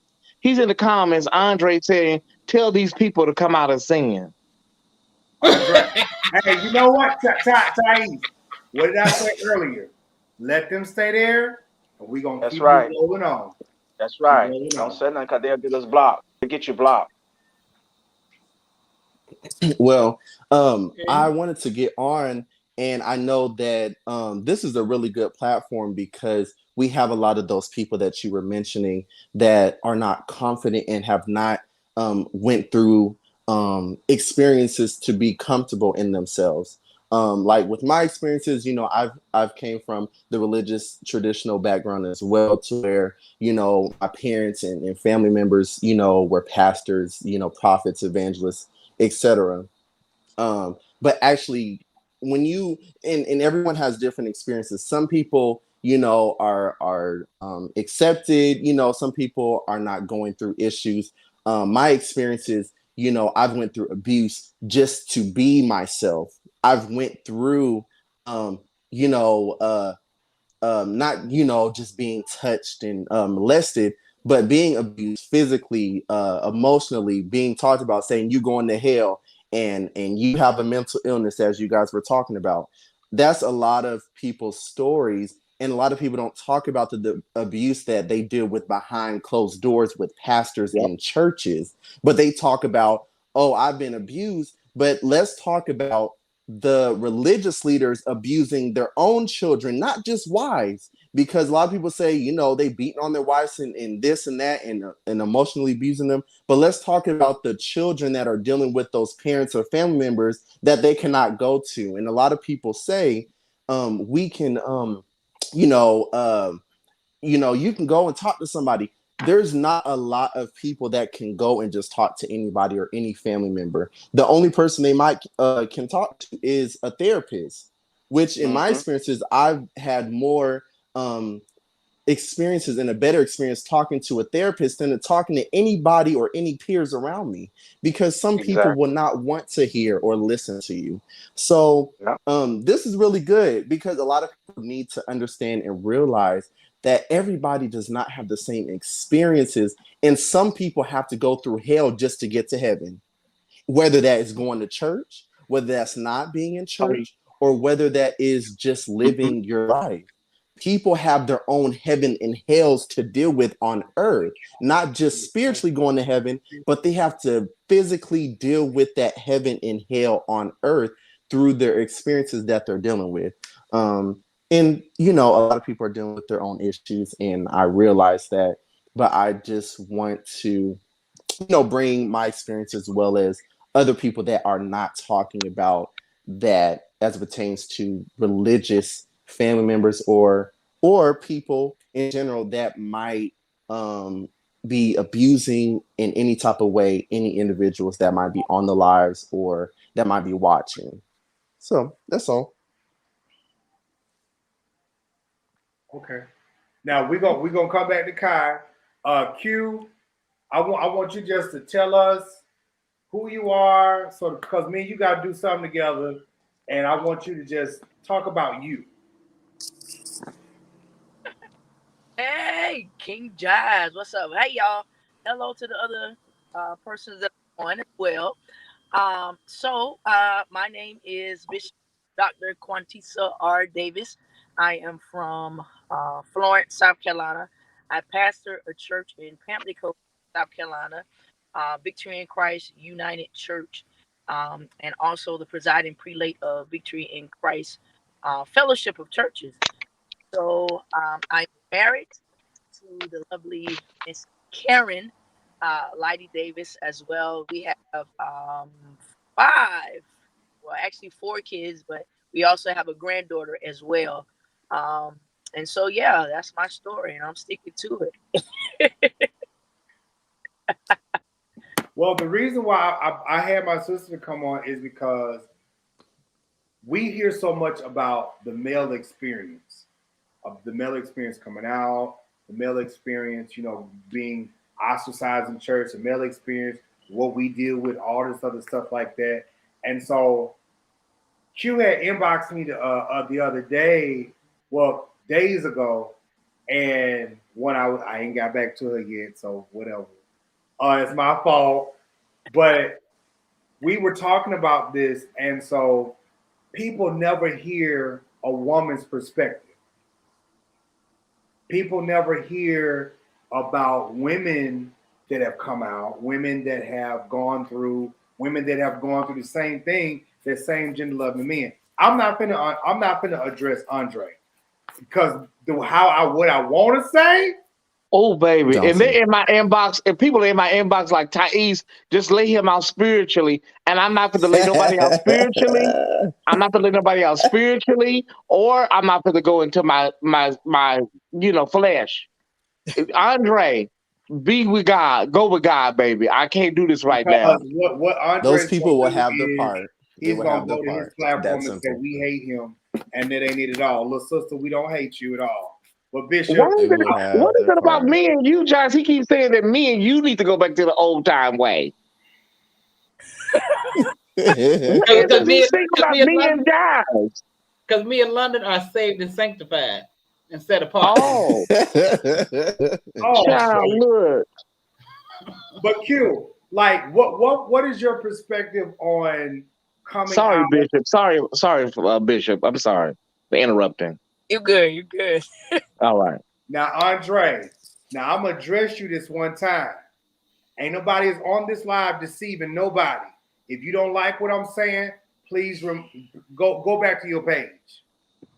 Okay? Because I'm not gonna be mean to you, and I'm not gonna do that because this is not what this is about.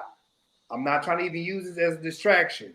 But don't do it. Don't come to my page and try to stir up some mess if you don't like what we over here talking about. Because you may be doing something I don't like what you talking about. So don't do that.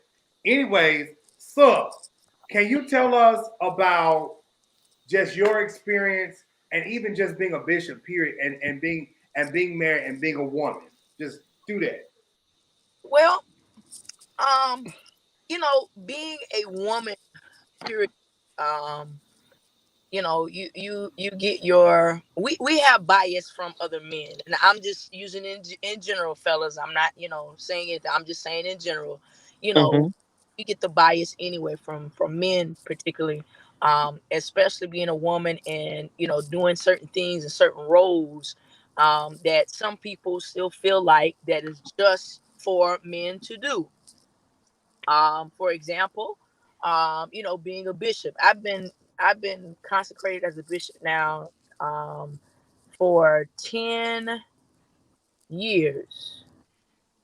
And at first when I got the main thing I got was my age. I know I look like I'm about 19, but I'm really older than that. That was the first thing. A young female bishop don't know what she talking about, don't know what she been doing, don't know nothing. And then I got the office of the bishop. What their definition of what the office of a bishop was, what she got, what she doing, what she did.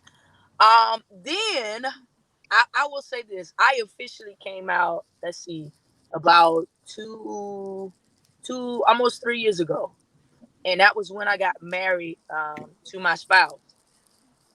And we opened a church. I had a talk with God, and I said, Lord, if this is what you want me to, if what you want me to do, open doors, pave the way, and that's what He did. The building came for the church. Um, got married. At the time, I was playing for a church, one of the Baptist churches in the area. I've been a minister of music for since I could probably count and know my keys. And so it is funny because we were talking about this today, where I am. We were talking about this in a setting where other ministers and women preachers and people are, and we were talking about this. And the fact is, people will pimp your gift. People will pimp you. They'll Yes, pimp they your will. gift. And when you finally make up in your mind and in your heart that you're going to live your truth and not care about what people say or what people do, they're the first ones to ostracize you, to cast you out. They want to bring Mm-hmm. you to the altar, lay hands on you. I mean, they want to do all of this, just, oh, Lord. And it's just like, really? Y'all knew. I believe in the churches nowadays, it's okay if you don't say it. Mm-hmm. Mm-hmm. You walk flaming as the flaming fire from hell, but as long as you don't say Mm-hmm. who you are, Mm-hmm. they're Mm-hmm. fine. Yeah. Yeah. The Bible, Oh yeah. and this is what I tell my people, the Bible says, they that worship the Lord must worship the Lord in spirit and in truth. Stay right there. Problem is, we don't want to accept our truth. Mm-hmm. We Talk, Bishop. we want to walk around, and we are so accustomed to the life that the secular church allows us to live because we're receiving their check, that we don't want to let go of that and allow God to make provision. If He made the vision, Mm-hmm. We're gonna He'll make it plain. provide the provision for it. Uh-huh. Uh-huh. We're comfortable with that, and when you get to the point where you don't care what people think about you, and you are willing to trust God and walk in your truth and in the spirit of God, God will take care of you. I had to learn that for years, all my years. Just 2 years ago, I had to learn that. I was so accustomed to, like I said, the secular church, and being in Now, mind you, now I would live what they wanted me to live in front of them, be all of what they wanted me to be, and out the door, it was me, my spouse, and my children. And I had to make a decision that at some point within myself, I'm preaching spirit and in truth, but I'm living a whole lie. You would rather me live a whole lie and go to hell living that lie than for me to worship the Lord in spirit and in truth. The Bible says that he seeks for those that will worship him in spirit and truth, meaning that he seeks for those who are not afraid and not ashamed of being who they are and worshiping God and knowing who he is to you. Stay right there. It's not time for you. The scripture says that you've never been this way before. That you're going to have to trust him. Be strong and courageous. You've never been this way before. And if you can be strong and if you can be courageous and you can just trust God in your task, trust God in your navigation of your journey, God got you. We've got to stop this. We've got to, because a lot of us, there is so much depression, so much suicide going on just in the community alone because we're so worried about the opinions of others. And at the end of the day, people don't care nothing about you. Mm-hmm. People We need him. These people don't have heaven or hell to put you in. So why are you worried about them? For the fact of the matter is that they need to go and read the word of God for themselves and really see what it says. So while they think it's okay to be sleeping with this person and that person and that person, or hold on, fellas, wait a minute. Look at this. While they think it's okay to have a wife, but also sleeping with the armor bearer. Hello. A sweetheart and a wife, as they say. Huh. What? Yeah. Come on. While they think it's okay to do that, or for the other one who has a wife, but also sleeping with the other women in the church and got other kids as well. That is not okay. That is not okay. And it is not pleasing in the Lord's sight. If I'm going to hell, I'll go to hell in my truth. Okay? That's just the way I feel about it. Let me ask you something. They also taking pictures on their Facebook story. Come with their backs turned around, with their booty cheeks sucking in their shorts, and then want to come on here, and tell people they know about the old time way.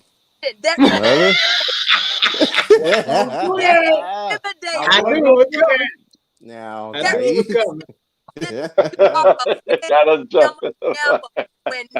nobody got no why we jumping? They can tell. Come on now. I'm going to tell my truth before you tell it, okay? I'm going to confess my sins and before you do it, okay? Because, see, I don't have nothing to hide. You're not going to hold me by the neck because I got a secret. No, bro. No, sis. I'm going to come out and live, quote, unquote, my secret. And let you deal with all the skeletons in your closet, okay? Oh, sure. That's true.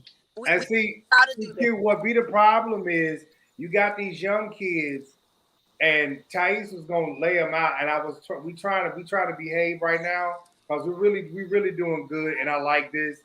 But the problem is you got these young kids who got this backwoods, down south, brainwashed mentality, and they can suck dick in the private and play with their pussies on the FaceTime cameras and carrying on and stuff like that. But then you want to sit up out here in the front street with your flaming self out here talking about the Lord's thing. Yes.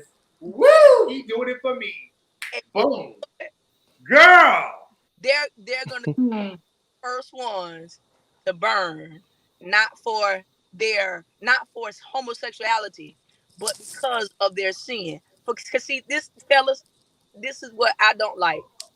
I cannot stand someone who can get in the pulpit and live a lie and then turn around and preach on it. That's the thing. It just bothers my spirit. It just irks me. I cannot. It protects their title and position so that they don't so they're able to keep the money that they have and are getting. Who are they fooling? We know nobody. We know nobody. And the people know. And that's the thing. And like I said from the beginning, as long as you don't say it, you okay. But you can go around flaming all you want to. But as long as you don't admit it, they okay. Well, Bishop, how do you feel? That goes back when you said worshiping spirit and truth. But a lot of people are not worshiping God; they're worshiping the people or worshiping the pastor. Yes, they're worshiping the man. That's what they're doing. The church, yes, they're not worshiping God. So therefore, they don't have their freedom, because the Bible says, "He who the Son has set free is free indeed." So therefore, you're not going to be free if you're worshiping man. If you're worshiping God and Jesus Christ, He's going to set you free, and He's going to give you that urge and that unction to be free. Be free, my brother. Be free, my sister. I got a question.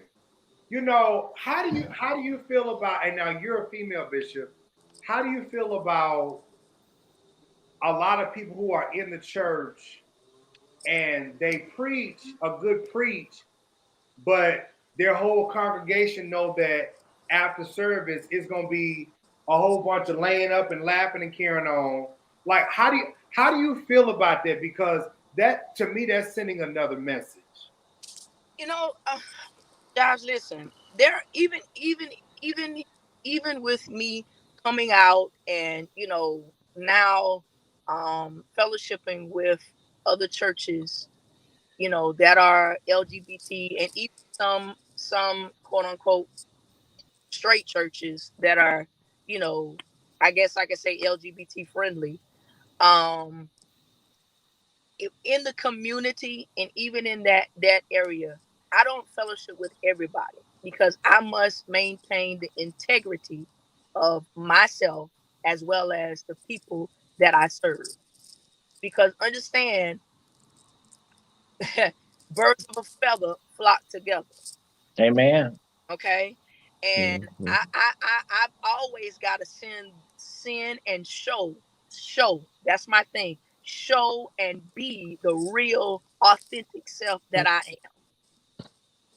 And so even with them, I don't fellowship with everybody. I've got to see who you are. I've got to ask around. Hey, you heard of this person? Hey, you know these people? Hey, And then if I found out, because I've looked at some people's pages and I see who they are and what they post on Facebook, and I'm like, oh, they LGBT. And I go talk to them and they be like, oh, no, honey, I ain't, okay, never mind. A little confusing. Yeah. Contradicting their faith and their sexuality. Exactly. That's my question. I got a question for Bishop. Go ahead, Lamar. How do you feel about the promiscuity in this lifestyle, and versus having the morals and values? What are your views on that? Because I know a lot of us are single, and being single allows us to mingle and dingle. How do you stand on like unity and domestication? How do you feel about those things? Do you encourage that, or do you push that? How do you feel on that? Go ahead, whoever want to address it. Because it's for all of us. Because I don't like it. I mean, not that I don't like it. I just hate, because it's a bad way. The reason why I say this, and then I'm gonna let you spoke. Like when you tell somebody your sexual orientation and you single, the first thing they're gonna say, like when you tell somebody your sexual orientation, the first thing you say, oh, I ain't got nobody, I'm single. So why would you feel the need to divulge that kind of information if you're not dating anybody and you're not active? Because from them looking from a closed minded, they sit here saying like, oh, okay. So you know how closed minded people speak. So thinking about all that, what do y'all think about the promiscuity in this lifestyle? Because it's a lot. Well, one, it's not a lifestyle. This is our life. Two, the promiscuity part, that could be either gay or straight. It doesn't matter what your orientation is. And the fact of the matter is, truthfully speaking, we don't even have sexual education no more. If it wasn't for forums like this, we wouldn't even be talking about it. People would just be doing, and especially because I work in the health field, Darius works in the health field. No one is teaching our young people or even taught us about discipline. In being disciplined, you learn and you automatically teach yourself everybody is not worth your time, your talent, or your energy. Everybody is not worth laying up with and sleeping with. And you don't need to be sleeping with everybody anyways. And just because they got a fat ass or dick or nice tits, or whatever the case may be, that don't mean you need to sleep with them. So the promiscuity part is that everybody thinks, oh, just because you cute, I want you. And that's where a lot of the gay boys get in trouble, because they see a dude, whether gay or straight, he fine, oh, I want him. And that's the problem. Well, Oprah talked about Oprah talked about this Oprah asked this question a few years ago to one of her gay guests. Why do gay people have the label, being promiscuous? And the situation is as follows: we're not any more promiscuous than our heteronormative counterparts. We're really not. And I think there's this misconception that let me speak from a Black gay perspective, because that's what I am. That there's these Roman orgies going on in the gay community, and we're just flipping and flopping all day long. From a physiological standpoint, most gay folks are working, taking care of children, trying to live their best lives. Ain't nobody having sex 6, 7, 8 times a day. It's just not. It's not possible. There are people. There are people that are more promiscuous than others in our community. Granted, but I guarantee you, the vast majority of people watching this live right now will tell you, baby, listen, it ain't going down like that. It's just not. People are just not having men and women in their house all day long, sun up to sundown. But let me offer you this, because you had said in the beginning about when you meet somebody. When I meet somebody, my orientation is not anything that I'm offering up upon first meeting them. First, my name is Thais. Before we start anywhere, I'm Black before I'm gay, okay? I'm Thais. But moreover than that, I want people to understand that I am a believer in God. I love the Lord, okay? And everything evolves around that. When people see who you are and they see that you're a genuine spirit, light spirits attract light spirits. Dark spirits attract dark spirits. So people recognize stuff. So I don't even have to go into a room and do a lot. When you see people in rooms, they're doing too much, there's usually a reason for that. But when you see somebody and they're gay, let's not assume that they just been getting their backs blown out all night long just because they're gay. Let's that's just go the with ignorance that. that's around. Yeah, that's the ignorance. That's what I was trying to say. The ignorance that comes with it when you say, "Hey, it's just not. It's not." Yeah. Now, don't get me wrong. We do have some freaks. We've got some freaky deaky people in the community, but it's few and far between. It really is. And I then take it. That's how I kind of wanted to put that on them. Go ahead. I'm sorry. And then another thing is, a lot of heterosexual individuals don't understand that we have not been educated on how to have same-sex attractions. How do you tell someone that is a lesbian to how to be in a healthy lesbian centered type relationship if all they've seen is heterosexual examples? They think that, oh, they're doing this, they're doing that. What we don't understand is what people are doing now is trying to educate, because there was never a time to where they were teaching us, how are you able to be healthy in a gay relationship? How are you able to communicate to someone in a healthy way that might be a transvestite or transgender in general? That's why people like T.S. Madison, Thais, King Jives, who else? There's so many other people that are trying to use their platform to educate people, because they feel like, okay, they don't know anything, they don't know no better, they just doing what they want to do.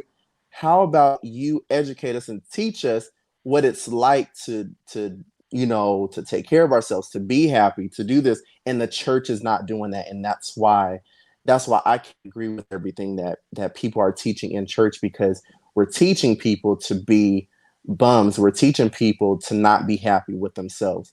We are teaching people to not be comfortable and be who they are. and we're using these scriptures that have been tainted and interpreted because of people's issues with whatever topic or subject that is. And people need to talk about that. We're not educated. We're not being educated or have been educated. So we're trying to learn ourselves. Very well said.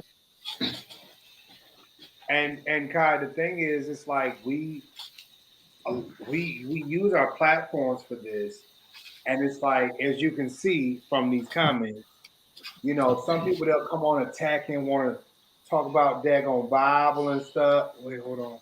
Want to talk about Bible scriptures? Want to tell us how wrong we are and all this stuff. Mm-hmm. And speak of the devil. Anyways, But it's just people's issues. You know what, Andre? You know what, Andre? Give me 1 second. You know what, Andre?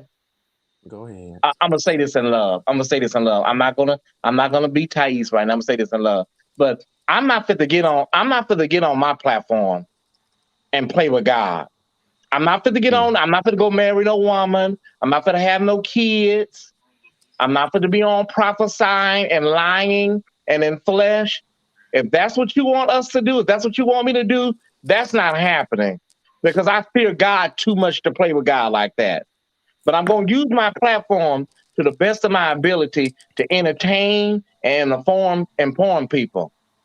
But if that's y'all little stick, if that's what y'all do, y'all go on with that. You have to deal with that with God when you cross over. Mm-hmm. But Thais Jackson, and I can speak for my brother Josh, we're not going to come on here playing like that, playing like we straight, marrying whole women out here. That's just not. This is 2021. People, listen, baby, I can't do that. If that's what you want me to do. I don't know where he's from. If you're going to quote the Bible and talk about the old time way, which you know not of, first of all, I'm from the old school. And first of all, if I'm going to read the Bible says this. If you don't worship him in spirit and in truth. First of all, we're first spirit, then body. God knows everything about my spirit. And I'm not going to sit up here and come before God in the form of a lie. I'm not going to sit up out here and be like, oh, God, I want a wife and I know I want some booty. I want some ass cheeks. I'm not going to play with God, and I'm not going to play with myself. Y'all need to stop this stuff. And this is the problem.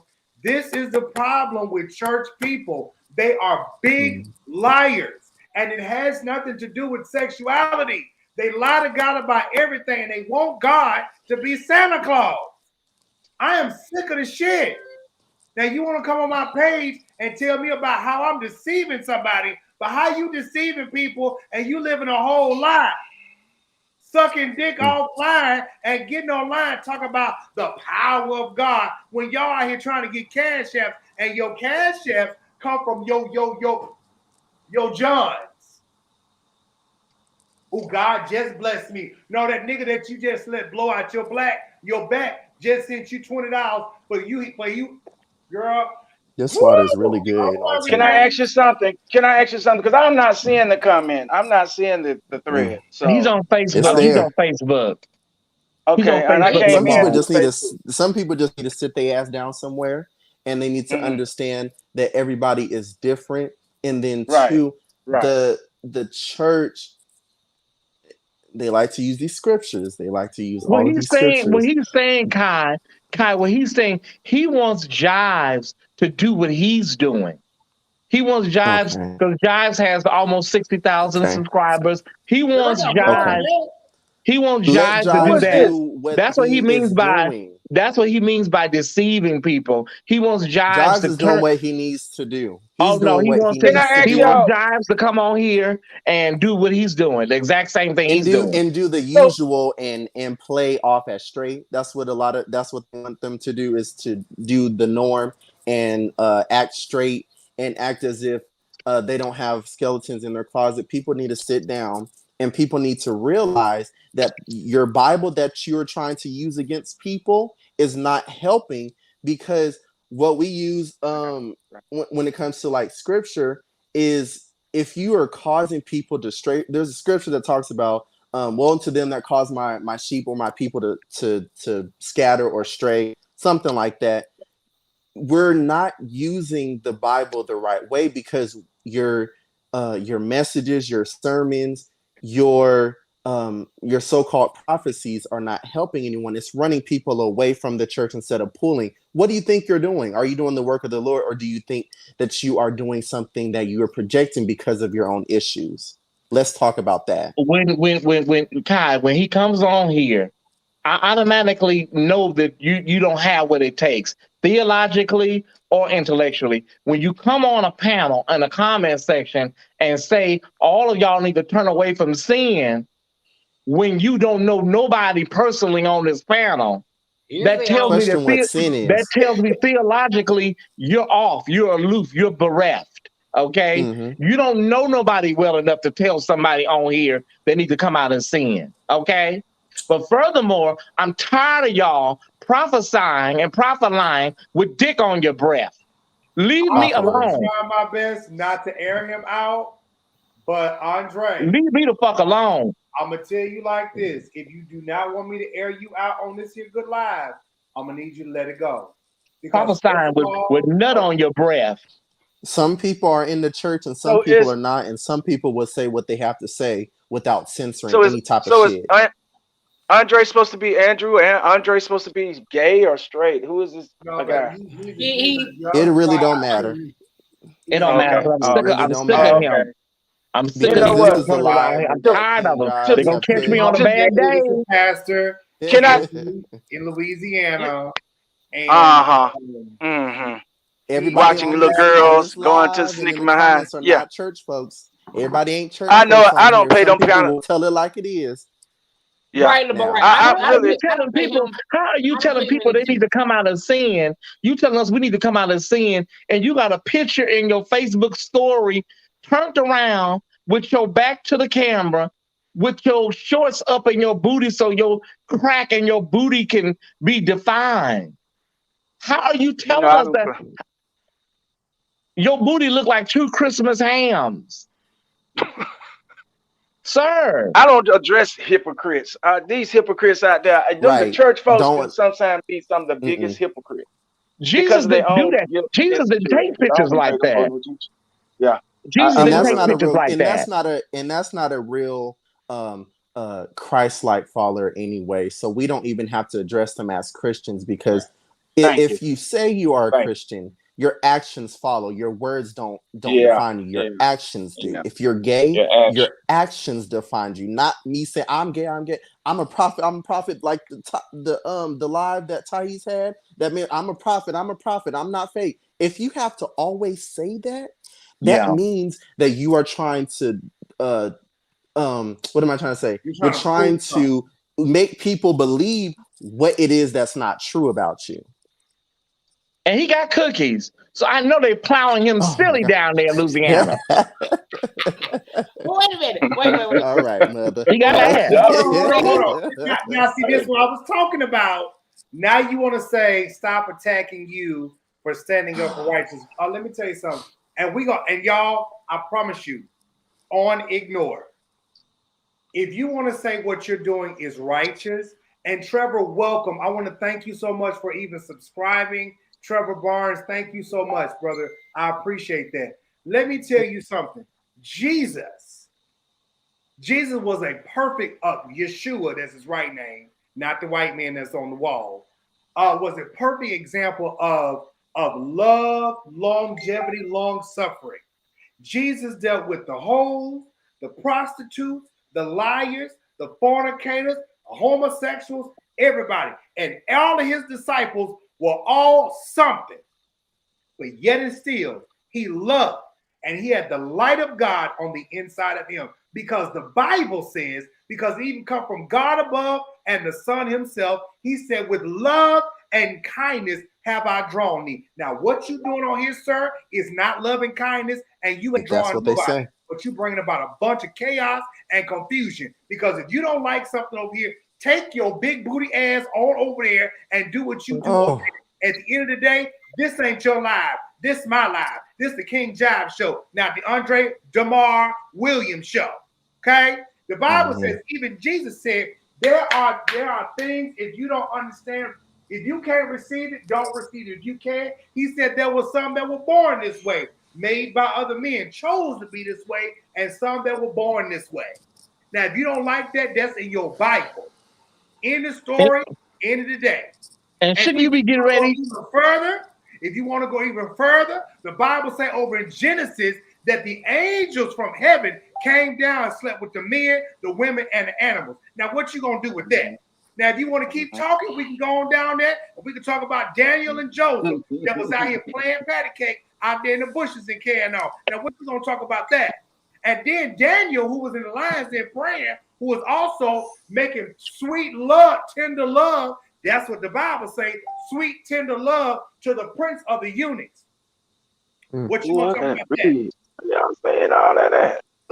I missed all. I had to get to read some more.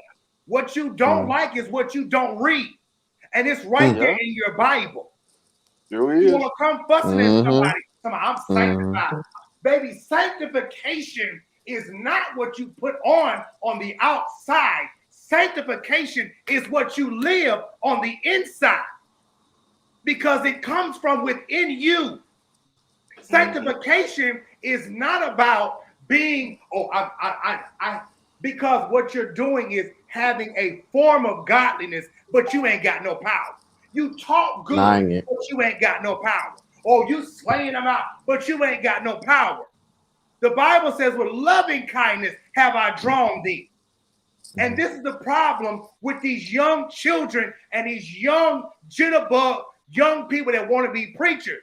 They want to get out here and sound good, but ain't nobody getting delivered. They want to look good and put on suits and St. John's and red bottoms, and yet it still ain't bringing nobody to Christ, but people just like them. And you still ain't bringing nobody to Christ because you ain't coming to them. You ain't coming to God in the form of truth. You're coming to God in the form of lie because you rather live a lie before God and think that God is going to accept your lie, but God is looking at you in your dirtiness. You see everything. Sanctification. He sees everything. We sick of you. But what is he? But here's my question. What does he know about old school? He only 20-something years old. And I will say this. He done read some books. He done read a lot of books. He read it's ridiculous. He played too many games. And I know about the video old school. games. He want to be acting like that. He want to be Juanita Bynum. That's what we want to be. He want to be Juanita Bynum. But that's that generation. You can't tell them nothing. You can't talk to them about nothing. You can't educate them because they take it offensively. They take it the wrong way, and they're gonna jump back at you when you try to tell them right and show them the right way to keep them from stumbling. They can't stand. Now this is another thing too. Now I'm 23 years old, and I hear that a lot. And I can speak for a lot of those that are in my age bracket. That's why the young people are not going to do this, and they don't want to listen. Now, not all are the same. Exactly. There's some people. But it's not. But we've made it to be a general statement. I don't want people to feel like every single young person that is under 35 to feel like, oh, people are saying I don't want to listen to no one, so I guess I won't. You're basically expressing to them that they shouldn't listen. But then again, if there are people that are speaking truth, that are saying different things that King Jives is saying, or Thais or Kari or anyone else is saying. If they're saying something that is helpful, that is not to bash you and to be disrespectful, take what they are saying. If it's something where they are disrespecting you, they're abusing you, whatever, that's a different story. If there's disrespect, but people that are coming in the most loving way, that are trying to help you, that's a different story. But a lot of people feel like, because I'm going by what the Bible says, you're going by a tainted Bible that's been translated and has been man-made. It is not everything you think it is. It has been tainted. Somebody just sent me 2 pictures of Andre. Somebody just sent me 2 pictures of you. There's some more pictures coming in. Wow. Somebody just sent me some more pictures, DeAndre. And I'm just starting to see the comments. Okay, DeAndre. Andre, they're sending me pictures. Okay, so you got on blue pants and a red shirt, right? You got on blue. Oh, You got on Jesus. blue turquoise pants and a red shirt. Why are your pants so tight in this picture? If Andre didn't say nothing, there wouldn't have been Andre, no bashing or disrespect. why do you have this shirt on that say freshman year? You turned around and Baby. the shorts is all up in your crack. But I'll Who say are this: who are you tantalizing? You got some nice cakes. I'll give you that. Right, Taylor. I see your comment, Taylor. I know they are having a field day down there. Where are you from, Louisiana? And that's the thing too. If people have so much, so much that can be told about them, they just have sometimes some people, if they are not comfortable and they have not been out to talk about however they're living or whatever, those people kind of need to keep it a little bit down low and not really express that homophobia, because there's people that are on these comments that will pull up your mess. And that's why I always try to say as much as I can. If there's things that come out, that's just because it came out and it was the past. But I always try to tell people whatever I need to tell them, so that there's no questions and people don't use what I say and say, oh, but no, I have receipts and I have pictures. We have to really try to be as authentic and not put out these homophobic, disrespectful comments, because that type of stuff can get you put out before it's time, before you're ready. Oh wow. Oh, so listen, y'all God stop, bless. please. Can y'all stop sending me this stuff, please? Today, talking to somebody. I just want to say this. I appreciate what we've done today. We are going to have this. We're going to do this again, and it's going to be what it's going to be. I am not, because I'm about to be real disrespectful in a minute, and I don't want to do the time live with how I feel right now. And I do appreciate everybody who has sent a cash app, who has donated anything, everybody who's been in the comments, except Andre. I want to tell everybody thank you. I gotta go, y'all. I gotta go. I'm telling you, I'm trying to be right, but I'm about to be. Yeah, don't let them get you upset, brother. Don't do it. Don't let them get you upset. It ain't worth it. We had a phenomenal day, brother. Don't do Yeah. it. We had a breakthrough. We had a breakthrough with Lamar. We had the bishop. He came by. We had a great conversation. This is what the devil does. He loves to stir up division and Can y'all please stop sending these photos, please, y'all? Seriously, I stand And them. the I got doors them. of the church are And still I'm gonna open. add to this. I'm gonna add to this. As Yeah. everybody know, I'm the only one I'm the one that's not a Christian in the group. But I really enjoyed your friend Bishop. What's her name? Bishop Q. Yes. Q. I really enjoyed her. Bishop, Now, I like her too. I would listen to her. I like her. I will listen. I've enjoyed If the y'all whole keep panel. if y'all keep sending these pictures, I'm gonna turn my messenger off. I've seen. If y'all need prayer, the altar I've is seen open for all Andre. of I know what y'all Andre working that with. need help. We've seen it, but yes, Bishop Q has. She has a pictures I Facebook. Miss Quintacia Davis. Let me spell her thing for you. Her spell it. Her name on Facebook is QUANTESA Davis, DAVIS. Y'all go and follow her, befriend her, everything. I'm just grateful that we have had the opportunity today to do this, and I'm very thankful for everybody who's been on the live, whether on Facebook, YouTube, or Twitter. I just want to say thank y'all so much. This has been very fun. Kai, thank you so much for coming on. I would love to come on again. Lamar, it has been a pleasure to see you and to talk with you. To my brothers, Thais, Kyrie, Sister London, and Darius, I wanted to say thank y'all so much. What we do is helping so many people, and I'm so grateful for it. And this is why I just kept saying, y'all just let it go, because I feel I'm trying to be Pastor Jives right now, but I feel King Jives coming on through, and I'm about Don't to let come it. all the way to Don't let it do it. Don't let it do it. Don't let it do it. You got Don't some happen. others. Don't let. Okay, You got Don't some let. others brothers, that can stand in the you want me to gap take while up? you're Don't being a let. pastor. Yeah, don't. You want me to take up Don't one more do it. offering Take before on we one go? more overtime. Take on one. Okay, I'm gonna take up one more Antoine, offering. thank you very much, Antoine. They say I'm the Brian. They say I'm the Brian Corn of the Four Kings. Okay. The meat We're gonna take Brother up one more Thais. offering that you enjoyed today. Sow a seed to my brother King Jives and to everybody that has cash apps up is listed. My name is Thais Jackson, by the way. You can follow me. You can follow me on Facebook and Instagram. Okay, so sow a seed to my brother. Make sure he's taken care of, and all of us that are on here with cash app handles. And that's just the bottom line. Wow. We had a great day today, and we're not going to let nobody come through and destroy this vibe. But I can see it is swelling up in jives. And about 3 more minutes, Mhm. this is gonna go left. It's gonna go real left.